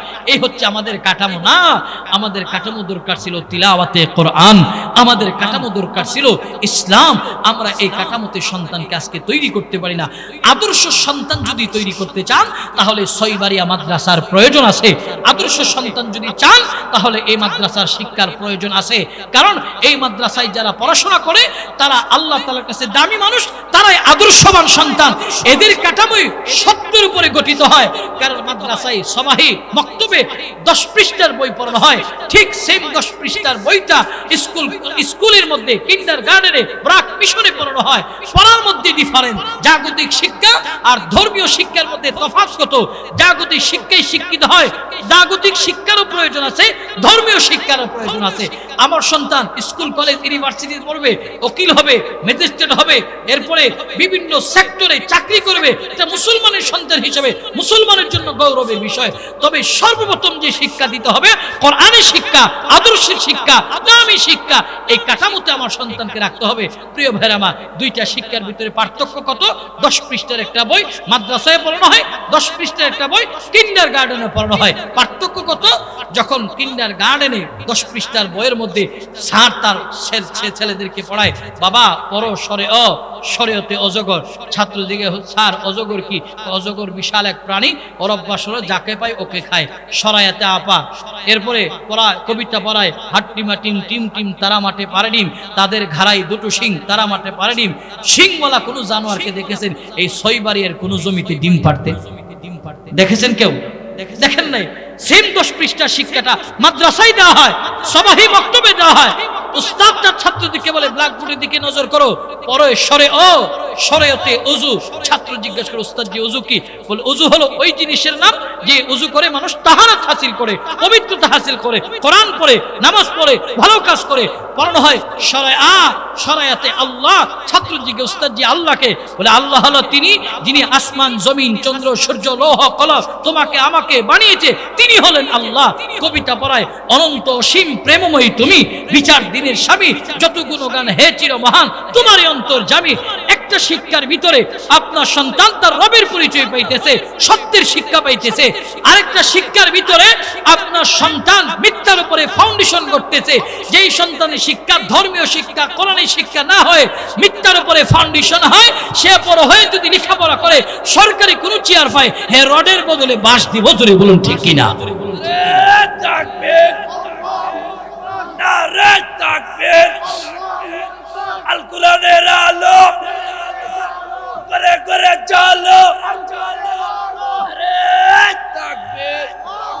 এই কারণে এদেরকে দূরে নয়, এদেরকে আপন বানাও। এদের মধ্যে তাহাম্মুল বেশি, ধৈর্য বেশি। গালি দেন, দোয়া করে, গালি দেন, দোয়া করে। প্রিয় ভাইয়ের আমার, এরা কারো ব্যাপারে হিংসা লালন করে না। এদের ভিতরে ধৈর্য এবং সবরের মাত্রা বেশি, কারণ এরা আখলাকে পয়গম্বরের আদর্শে আদর্শিতবান। জোরে বলুন ঠিক কিনা? আখলাকে পয়গম্বরের আদর্শ কেমন? আজকে তো আমরা রাগ উঠলে আলেমরে গালি দিই, অথচ রাগ কোন জায়গায় প্রয়োগ করব সেটা আমরা জানি না। মানুষ হিসাবে প্রতিটি মানুষের রাগ আছে, রাগ দেখানোর জায়গাও আছে, কিন্তু আমরা রাগ দেখাই মসজিদের ইমামরে উপরে। মসজিদে ঢুকে যখন দেখি কোনো মহিলা আছে, তখন ইমাম সাহেব রাগ দেখায়, ইমাম সাহেব মসজিদে মহিলা দেখা যায়, মসজিদের মহিলা দেখা যায়, তো ইমাম সাহেবরা আপনি বলবেন কেন? আপনি পরিষ্কার করেন। আপনি কি হুসাইন আহমদ মদনী রহমাতুল্লাহ আলাইহি থেকে বড় বুজুর্গ হয়ে গেছেন? হুসাইন আহমদ মদনী রহমাতুল্লাহ আলাইহি মসজিদে নববীতে হাদিস পড়াইতেন, ঢুইকা দেখছে মসজিদ নববীতে মহিলা। হুসাইন আহমদ মদনী রহমাতুল্লাহ আলাইহি নিজের জামা এবং দাড়ি দিয়া মসজিদের ময়লা পরিষ্কার করছে। জোরে বলুন সুবহানাল্লাহ। একজন মসজিদের ইমাম, সম্মানিত ব্যক্তি, মসজিদের ইমামরে দেয়া মহিলা দেখলে ধমক দেন, ধমক দেন না। এদের মধ্যে তাহাম্মুল বেশি, ধৈর্য বেশি, ধৈর্য বেশি। এই কারণে এদেরকে বন্ধু বানান, শত্রু নয়, ধমক নয়, আপন বানান। প্রিয় ভাইয়ের আবার, এরা হলো ইমাম আজম আবু হানিফার যোগ্য তুশির। যেমন ইমাম আবু হানিফা রহমাতুল্লাহ আলাইহির মধ্যে ধৈর্য শক্তি ছিলেন, বর্তমান উলামা ইকরামের মধ্যে ধৈর্য শক্তি আছে। এই কারণে এদেরকে কিছু বলে এরা কোনো কিছুই বলে না, কারণ এদের দুনিয়াতে কোনো জায়গা না থাকলেও আল্লাহর কাছে বলার একটা জায়গা আছে। প্রিয় ভাইয়ের আমার, উলামা ইকরামরে জুলম ও সিতাম, কত অত্যাচার, কত নির্যাতন করছে এই ব্রাহ্মণবাড়ির উলামা ইকরাম। দীর্ঘ 15 বছর কত জুলুম এবং নির্যাতনের শিকার উলামা ইকরাম কোনো জায়গায় বলে নাই, বলেছে একমাত্র আল্লাহ তাআলার কাছে। আল্লাহ পাক রব্বুল আলামিনের কাছে চোখের পানি জমা করেছে, তো আল্লাহ পাক রব্বুল আলামিন এই চোখের পানির বদলতে এই জুলম ও সিতাম, জালেম ফ্যাসিস্ট সরকার থেকে আল্লাহ তাআলা আমাদেরকে পরিত্রাণ দিয়েছে। অতএব মনে করিয়েন না যে উলামা ইকরাম কারো কাছে বলে না। উলামা ইকরাম বলার একটাই জায়গা আছে, সেটা হলো আল্লাহ তাআলার কাছে। কারো বদ্ধ নেওয়ার চেষ্টা করিয়েন না, কারণ এমন আমাদের জীবনটা গঠন করতে হবে। কবি বলেন, এমন জীবন করহ গঠন, মরণে হাসিবে তুমি কাঁদিবে ভুবন। এমন জীবন করিও না গঠন, মরণে কাঁদিবে তুমি হাসিবে ভুবন। কিছু মানুষ যখন মারা যায়, তাদের জন্য প্রতিটা মানুষ কান্না করে, প্রতিটা জায়গায় দোয়া হয়। আমাদের রইসুল মুফাসসিরিন আল্লামা সিরাজুল ইসলাম বড় হুজুর রহমাতুল্লাহ আলাইহি যতটা জায়গায় মাহফিল হয়, তত জায়গায় ওনাদের নাম স্মরণ হয়। মুফতি আজম মুফতি নুরুল্লাহ সাহেব রহমাতুল্লাহ আলাইহি যত জায়গায় মাহফিল হয়, তত জায়গায় দোয়া হয়।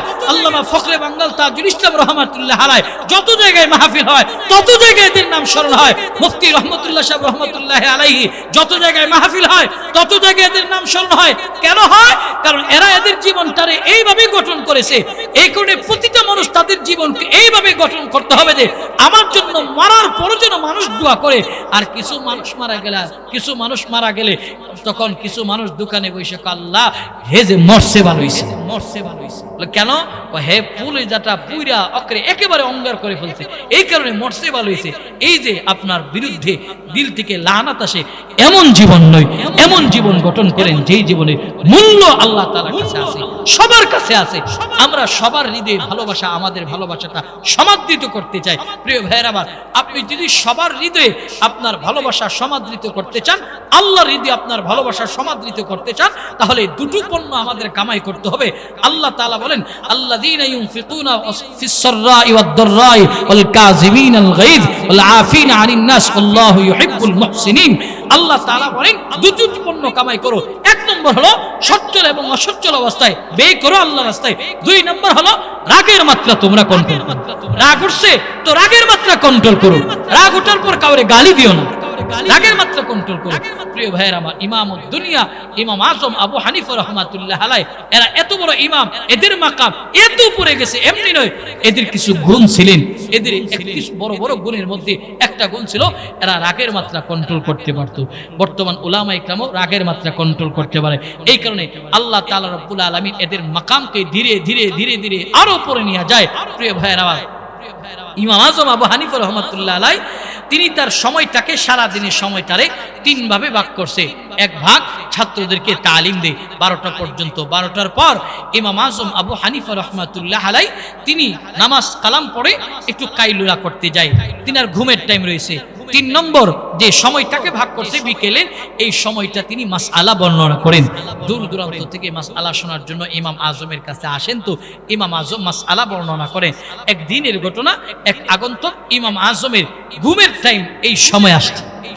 ইমাম আজম ঘুমাইতে গেছে, খানা টানা খায়া নামাজ সালাম পড়ে খানা খেয়ে কাইলুলা করতে গেছে, সুন্নাহ আদায় করতে গেছে। এমন সময় একজন আগন্তুক গিয়া ইমাম আজমের দরজায় করাঘাত করলো। ইমামুদ্দুনিয়া ইমাম আজম আবু হানিফা রাহমাতুল্লাহ আলাইহির দরজায় করাঘাত করার পর ইমাম আজম আবু হানিফা রাহমাতুল্লাহ আলাইহির দরজা খুললো।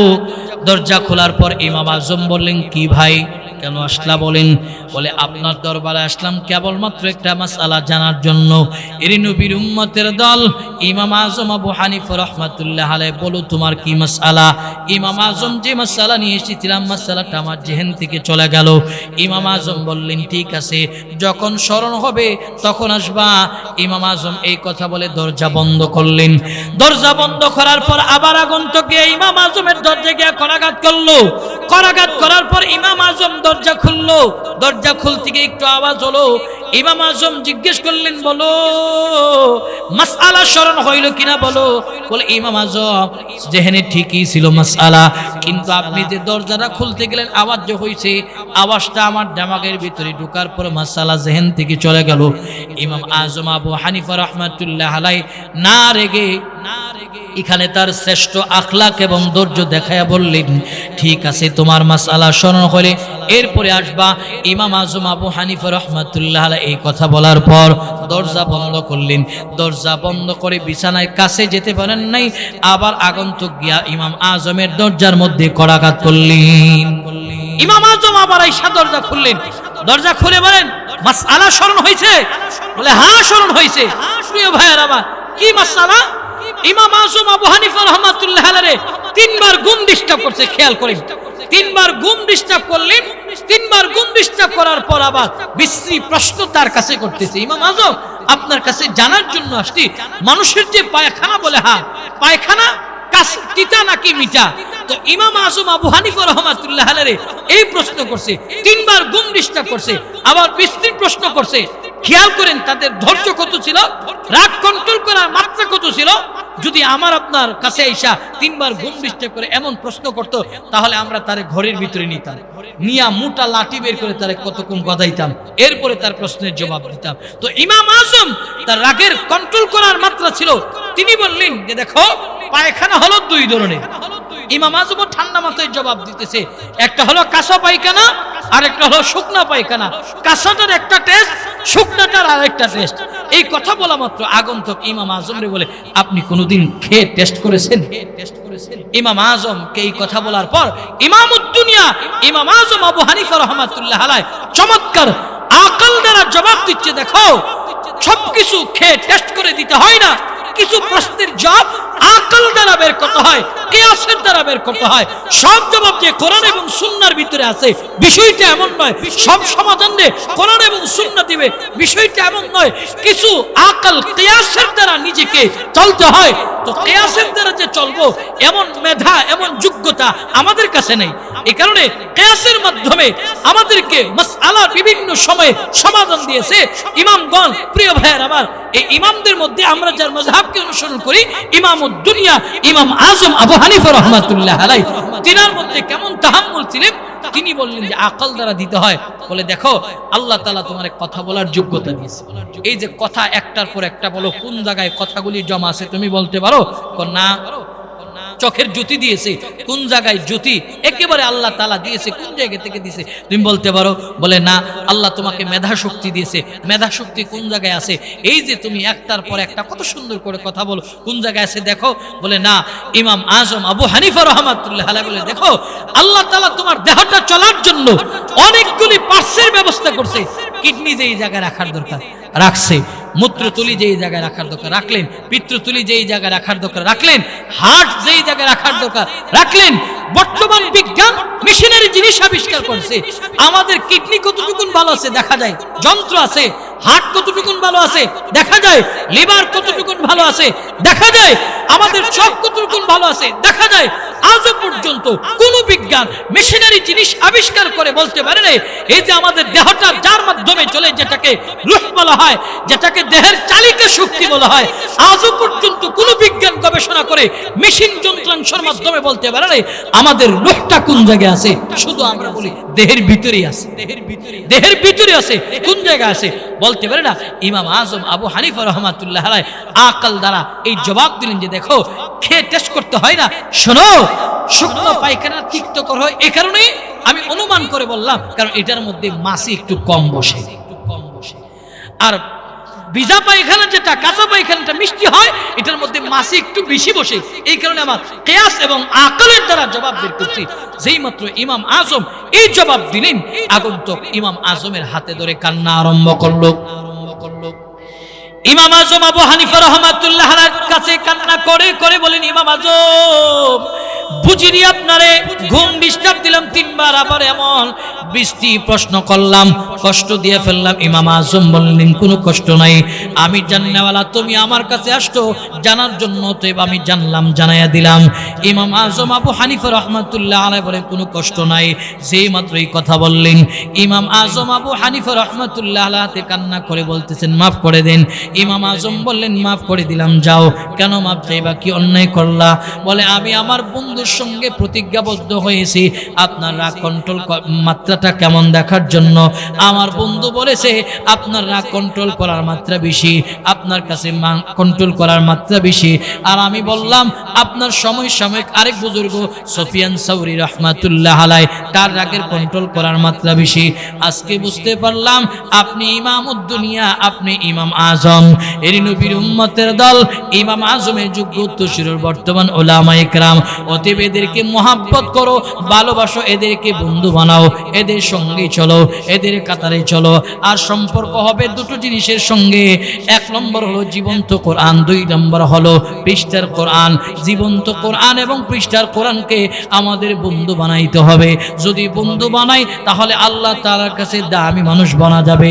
আল্লাহ পাক রব্বুল আলামিন বলে, যুগে যুগে যুগে যুগে আমি আল্লাহ আমার কোরআনকে হেফাজত করব। কাদের মধ্যে হেফাজত করব? যে আমি আল্লাহ বিভিন্ন গোত্র থেকে আলেম ওলামা, আমি বিভিন্ন গোত্র থেকে কিছু মানুষকে আনবো, আমি আল্লাহ এনে আমার কোরআনকে হেফাজত করব, কোরআন শিখাবো, কোরআনটা আমি রক্ষণাবেক্ষণ করব। কিন্তু বহু মানুষ আছে, আমরা মনে মনে মনে মনে চিন্তা করি যে মাদ্রাসায় পড়াইলে মোটা অঙ্কের বেতন পাই না, মাদ্রাসায় পড়াইলে আমার সন্তান নিজে খাইব কি, আমারে খাওয়াইবে কি, এমন আকীদা লালন করি। এমন আকীদা লালন করা যাবে না, কারণ আল্লাহ পাক রব্বুল আলামিন বলেন, ওয়া মা মিন দাব্বাতিন ফিল আরদি ইল্লা আলাল্লাহি রিজকুহা। এই পৃথিবীর ভিতরে বিচরণকারী যত প্রাণী আছে, আল্লাহ তাআলা সকল প্রাণীর রিজিকের জিম্মাদারি নিলেন। অতএব আমি আমার সন্তানের রিজিকের পেরেশানি করে লাভ নাই, আমি আমার রিজিকের পেরেশানি করে লাভ নাই। কারণ আল্লাহ পাক রব্বুল আলামিন মানুষ পাঠানোর 50,000 বছর আগে আল্লাহ তাআলা আসমানে তার রিজিককে বরাদ্দ করেছে। জোরে বলুন সুবহানাল্লাহ। রিজিক বরাদ্দ করেছে, কিন্তু আমাদের রিজিকের পেরেশানিতে ঘুম নাই। আজকে আমরা রিজিকের পেরেশানিতে ঘুম নাই। সন্তানকে মাদ্রাসায় পড়াবো, আমরা বলি মাদ্রাসায় পড়লে সরকারি কোনো চাকরি হয় না, মাদ্রাসায় পড়ালে মোটা অঙ্কের বেতন পাই না, নিজে খাইব কি আর আমরা খাওয়াইব কি, এই চিন্তা চেতনা কইরা আমার আপনার সন্তানের স্কুল কলেজ ইউনিভার্সিটিতে পড়ায়। ও পড়ানোর কারণে ফায়দাটা কি হয়েছে? মারা যাওয়ার পর, আমি আপনি মারা যাওয়ার পর জানাজার লাশ সামনে নিয়ে আমার জেন্টালম্যান সন্তান দোয়াগুলিও পড়তে পারে না। জোরে বলুন ঠিক কিনা? দোয়া পড়তে পারে না। মনিরুজ্জামান সিরাজি রহমাতুল্লাহ আলাইহি প্রত্যেকটা বয়ানের শেষ ভাগে বলতেন, এ সন্তানকে যে স্কুল কলেজ ইউনিভার্সিটিতে পড়াও, তো মইরা গেলে জানাজার লাশটা সামনে নিয়ে যে দোয়া পড়বে, এই দোয়া তোমার সন্তান পড়ে না। প্রায় সময় হুজুরের এই কথাটা আমার মনে হয়, প্রত্যেকটা বয়ানের শেষ ভাগে হুজুর এই কথাটা বলতেন যে দোয়া শেখাও, দোয়া শেখাও। কি লাভ হবে এই শিক্ষা দিয়া, যে সন্তান বুবার মতন লাশ সামনে নিয়ে দাঁড়ায় মাস্তুন দোয়াগুলি জানে না। প্রিয় ভাইয়ের আমার, এই মাস্তুন দোয়াগুলিও জানে না। আজকে এই সন্তানের পিছনে আমার কোটি কোটি টাকা তার পিছনে ব্যয় করতেছি, তার পিছনে ব্যয় করতেছি। মাদ্রাসায় পড়াতে চাই না, মনে করি মাদ্রাসায় পড়লে চাকরি বাকরি হবে না, খাইব কি? তারা মাদ্রাসায় পড়ে, এদের রিজিকের অভাব নয়, যদিও তারা অল্প টাকা বেতন পায়, এর ভিতরে আল্লাহ তাআলা বারাকা দেয়, কারণ এই টাকার শুকর আছে তার কাছে, শুকর আছে তার কাছে। প্রিয় ভাইয়ের আমার, একজন আলেম সে যদি সিএনজি চালায়, সিএনজি চালাইলে দৈনিক 500 টাকা ইনকাম করতে পারে মিয়া। তো 500 টাকা ইনকাম করলে পরা মাসে সে 15,000 টাকা ইনকাম করতে পারে। কি জন্য সে সারা মাসে, এক মাসে 5,000 টাকা দিয়ে ইমামতি করে, 10,000 টাকা দিয়ে ইমামতি কেন করে? শুধু আপনাদেরকে দিন শিক্ষা দেওয়ার জন্য, আপনাদেরকে একটা কাঠামোতে রাখার জন্য। প্রিয় ভাইয়ের আমার, এদের কাছে ইলমি দ্বীনের মহব্বত আছে বিদায় মসজিদ মাদ্রাসার খেদমত করে। আর না হয় একজন ইমাম যদি রিকশা চালায় তো মাসে 1000, দৈনিক 1000 টাকা ইনকাম করে, 500 টাকা রাখতে পারলো, 15,000 টাকা থাকবে। কিন্তু 5-7,000 টাকা কেন ইমামতি করে? আপনাদেরকে কাঠামোতে রাখার জন্য। তারা দিন শিখছে, এই কাঠামোতে রাখার জন্য এরা মেহনত করে, চেষ্টা করে। আপনারা এদেরকে ইনকার করেন, আসলে এদের এই টাকার ভিতরে বারাকা আছে, কারণ এই টাকার শুকর আছে। আপনি 50,000 টাকা ইনকাম করেন, আরো 50 টেবিলের নিচ দিয়ে কামা, প্রতি মাসে 1 লাখ, এরপরও হয় না কেন? হাই হতে যায় না কেন? কারণ আপনার ভিতরে শুকরিয়া নাই, এই কারণে আপনার মালের ভিতরে বরকত নাই। জোরে বলুন ঠিক কিনা? আল্লাহ রাসূল বলেন ঈমানদারদের ঈমান পূর্ণ হয় দুটো জিনিসের বদলতে। আল্লাহ রাসূল বলেন ইন্নাল ঈমানা নিসফান, নিসফুন শুকরুন ওয়া নিসফুন সবরুন। ঈমানদারদের ঈমান পরিপূর্ণতা আসে শুকর এবং সবরের ভিতরে। যারা দিনদার, যাদের ভিতরে ইলমি দ্বীন আছে, এদের অল্প টাকার ভিতরে শুকরিয়া আছে, সবর আছে। এই কারণে আপনাদের থেকে এদেরকে আল্লাহ তাআলা ভালো চালায়, আপনাদের চেয়েও ভালো চালায়। প্রিয় ভাইয়ার আমার, অতএব আমরা মাদ্রাসায় পড়াবো, এই চিন্তা করবেন সন্তান কোথা থেকে খাবে। আপনাদের একটা ওয়াকিয়া শোনাই। ইমাম আবু হানিফা রাহমাতুল্লাহ আলাইহির অনেকগুলি যোগ্য ছাত্রের মধ্যে একজন ছাত্র হলো ইমাম আবু ইউসুফ রাহমাতুল্লাহ আলাইহি। মাদ্রাসায় ইমাম আবু ইউসুফ রাহমাতুল্লাহ আলাইহি খুব গরিব ঘরের সন্তান। খেয়াল করেন, ইমাম আবু ইউসুফ রাহমাতুল্লাহ আলাইহি আম্মা জান অন্যের বাড়িতে কাজ করে করে করে করে ইমাম আবু ইউসুফ রাহমাতুল্লাহ আলাইহি পরিচালনা করেন। ইমাম আবু ইউসুফ রাহমাতুল্লাহ আলাইহির মা একদিন অসুস্থ হয়ে গেছে। অসুস্থ হওয়ার পর অন্যের বাড়িতে আর কাজ করতে যাইতে পারে না। তো ইমাম আবু ইউসুফ রাহমাতুল্লাহ আলাইহি বলতেছে, মনের কাছে বলতেছে যে বাপ, তোরে এতদিন অন্যের বাড়িতে কাজ করে করে আমি মা চালাইছি, এখন তো আমি মারার সামর্থ্য নাই, শক্তি নাই, অসুস্থ হয়ে গেছি, তুমি একটু কাজ বের করো। ছোট্ট মানুষ ইমাম আবু ইউসুফ রাহমাতুল্লাহ আলাইহি বাজারে গেছে কাজের সন্ধানে। ইমাম আবু ইউসুফ বাজারে কাজের সন্ধানে গেছে, আর ইমাম আজম আবু হানিফা রাহমাতুল্লাহ আলাইহি কাউকে খুঁজতেছে দ্বীনি ইলম শিক্ষা দেওয়ার জন্য, দ্বীনি ইলম শিক্ষা দেওয়ার জন্য। তো ইমাম আবু ইউসুফ রে এসে দেখেন বাজারে এক কর্নারে বৈশা কাজের সন্ধানে বৈশা রয়েছে। তো ইমাম আজম আবু হানিফা ইমাম আবু ইউসুফ রে দেখার পর খুব মায়া লাগছে। ছোট্ট মানুষ দেখা কাছে গেছে, জিজ্ঞেস করলেন কি নাম? বলে আমার নাম আবু ইউসুফ। কেন এখানে বসা? বলে আমার মা অসুস্থ, কাজের সন্ধানে আসছি। বলে তুমি ছোট মানুষ, তোমার কাজ দিবে কি? তো আমার কাজ দিবে কে? তো ইমাম আবু হানিফা রাহমাতুল্লাহ আলাইহি কথা বলার পর বলে আমার কাজ লাগবে। তখন ইমাম আজম আবু হানিফা বলেন আমি তোমারে কাজ দিমু, বিনিময় তুমি সকাল থেকে সন্ধ্যা পর্যন্ত আমার কাছে থাকতে হবে। ইমাম আবু ইউসুফ রাহমাতুল্লাহ আলাইহি ধৈরা ইমাম আজমের বাড়িতে নিয়েছে। সকাল থেকে কোরআন শিখানো, হাদিস শিখাইতে বিকাল পর্যন্ত হয়। তো বিকেল বেলা সারাদিনের যে মাইনেটা আছে ইমাম আজম তারে দিয়ে বিদায় করে। এইভাবে ইমাম আবু ইউসুফ রাহমাতুল্লাহ আলাইহি দিন শিখাই, ইলম শিখায়। ইমাম আবু ইউসুফ থেকে ভালোই তো লাগে।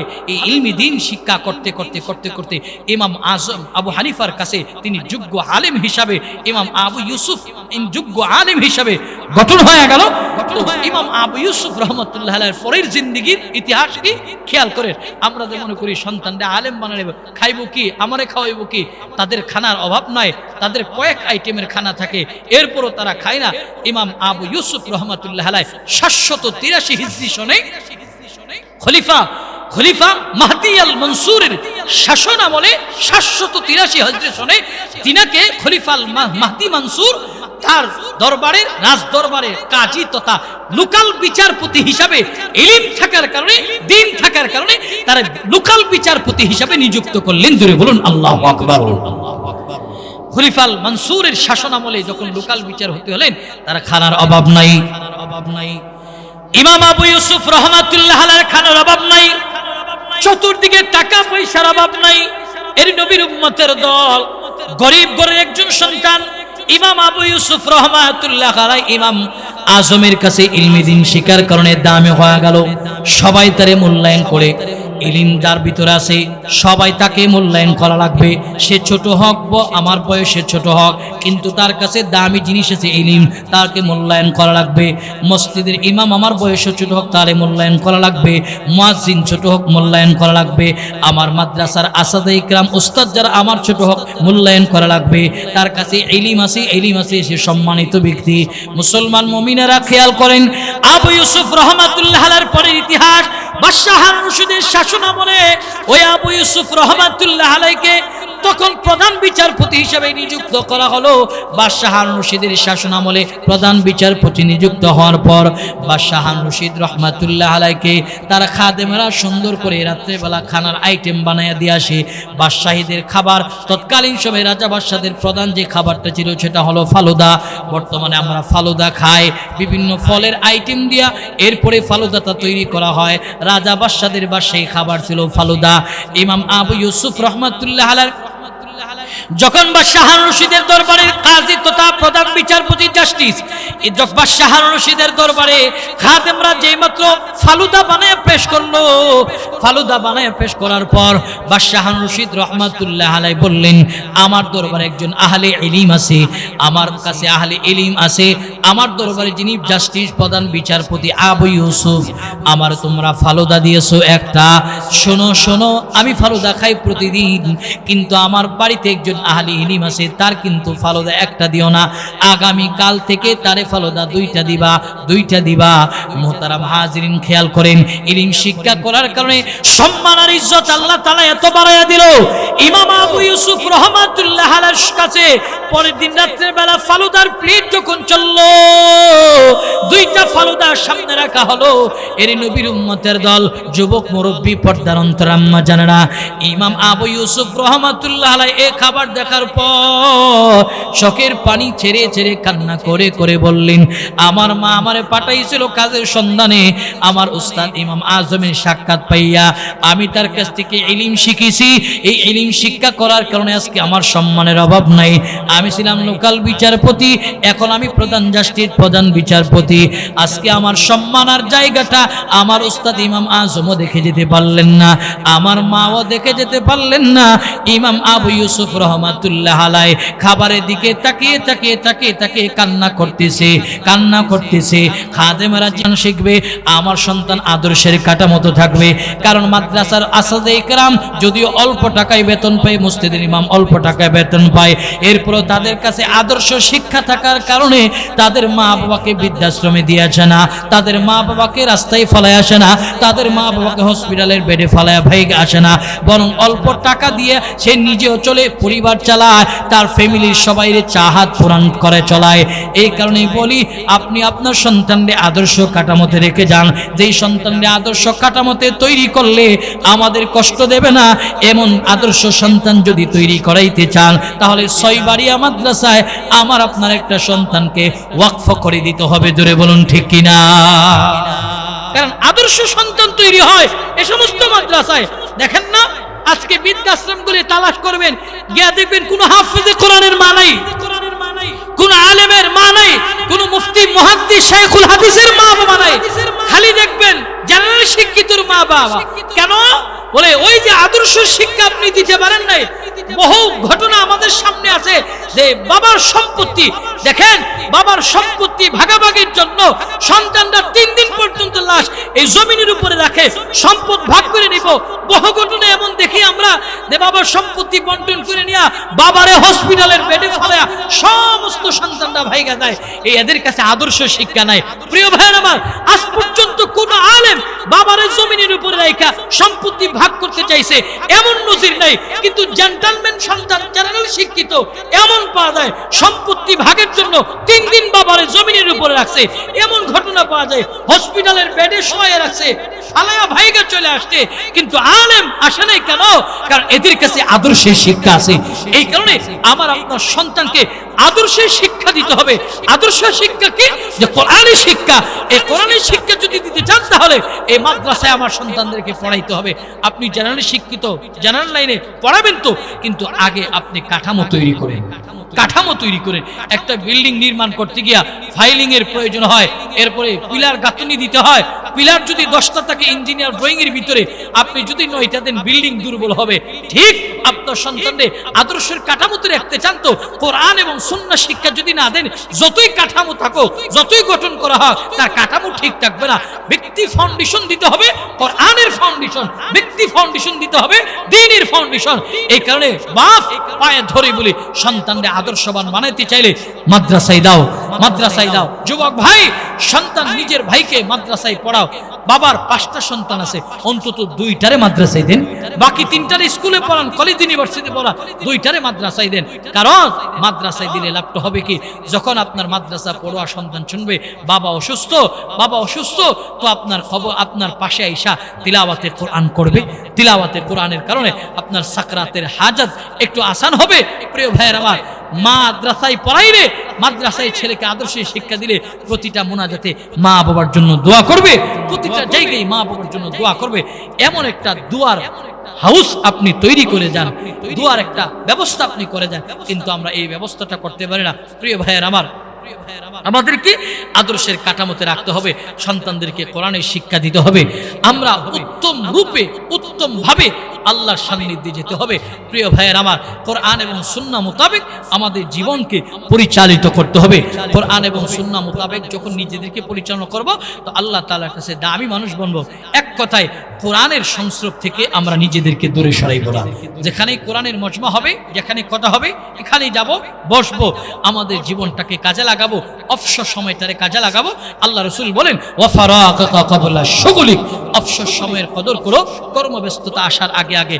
বাপ, যুবক, অবসর সময়টা কোরআনওয়ালার সোহবতে যাব।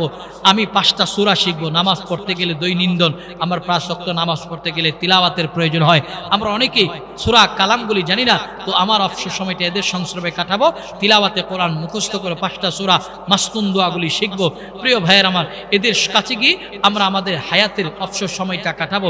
এই অবসর সময় আপনার আমার কাছে গনিমত, তা হারিয়ে গেলে কান্না করলে কোনো লাভ হবে না। একদিন বুঝে আসবে যে অবসর সময়ের কত মূল্য। যেদিন আপনার বাপ দুনিয়াতে থাকবে না, আপনার ফ্যামিলির দায়িত্ব আপনার কাঁধে থাকবে, তখন আপনার বন্ধুদের সাথে যে অবসর সময় কাটাইছেন, ব্যাডমিন্টন খেলায়, তাস খেলায়, জুয়া, লুডুতে যাই খেলাগুলিতে খেলা অবসর সময় কাটাইছেন, আপনার ওই বন্ধুগুলো বলবে, চল তোর সাথে 5 মিনিট গল্প করবো। বলে সময় নেই। বলে কেন? বলে ফ্যামিলির দায়িত্ব আমার উপরে, ফ্যামিলির জিম্মাদারি আমার উপরে, 5 মিনিট সময় পাইবেন না। ফজরের আগেই লিস্ট দিয়ে দিবে যে ফজরের পর বাজার করতে হবে। এখন তো বাবা আছে, আরামে ঘুমান। একদিন এমন আসবে ফজরের আগে না, রাত্রে বেলায় লিস্ট দেওয়া থাকবে, ফজরের আগে বাজারে দৌড়তে হইব। সেদিন বুঝাবে সময়ের কত মূল্য। ওই সময় আফসোস করলে কোনো লাভ হবে না। এই কারণে অবসর সময়টা কাজে লাগাতে হবে, কাজে লাগাতে হবে, কাজে লাগাতে হবে। কিভাবে? উলামা ইকরামের সোহবতে গিয়ে কাজে লাগাইতে হবে। বাপ, হায়াতের সময়টা কাজে লাগাও। আল্লাহ পাক আমাদেরকে কবুল করুক, সকলে বলুন আমিন। এই মজমাকে আল্লাহ কবুল করুক, সকলে বলুন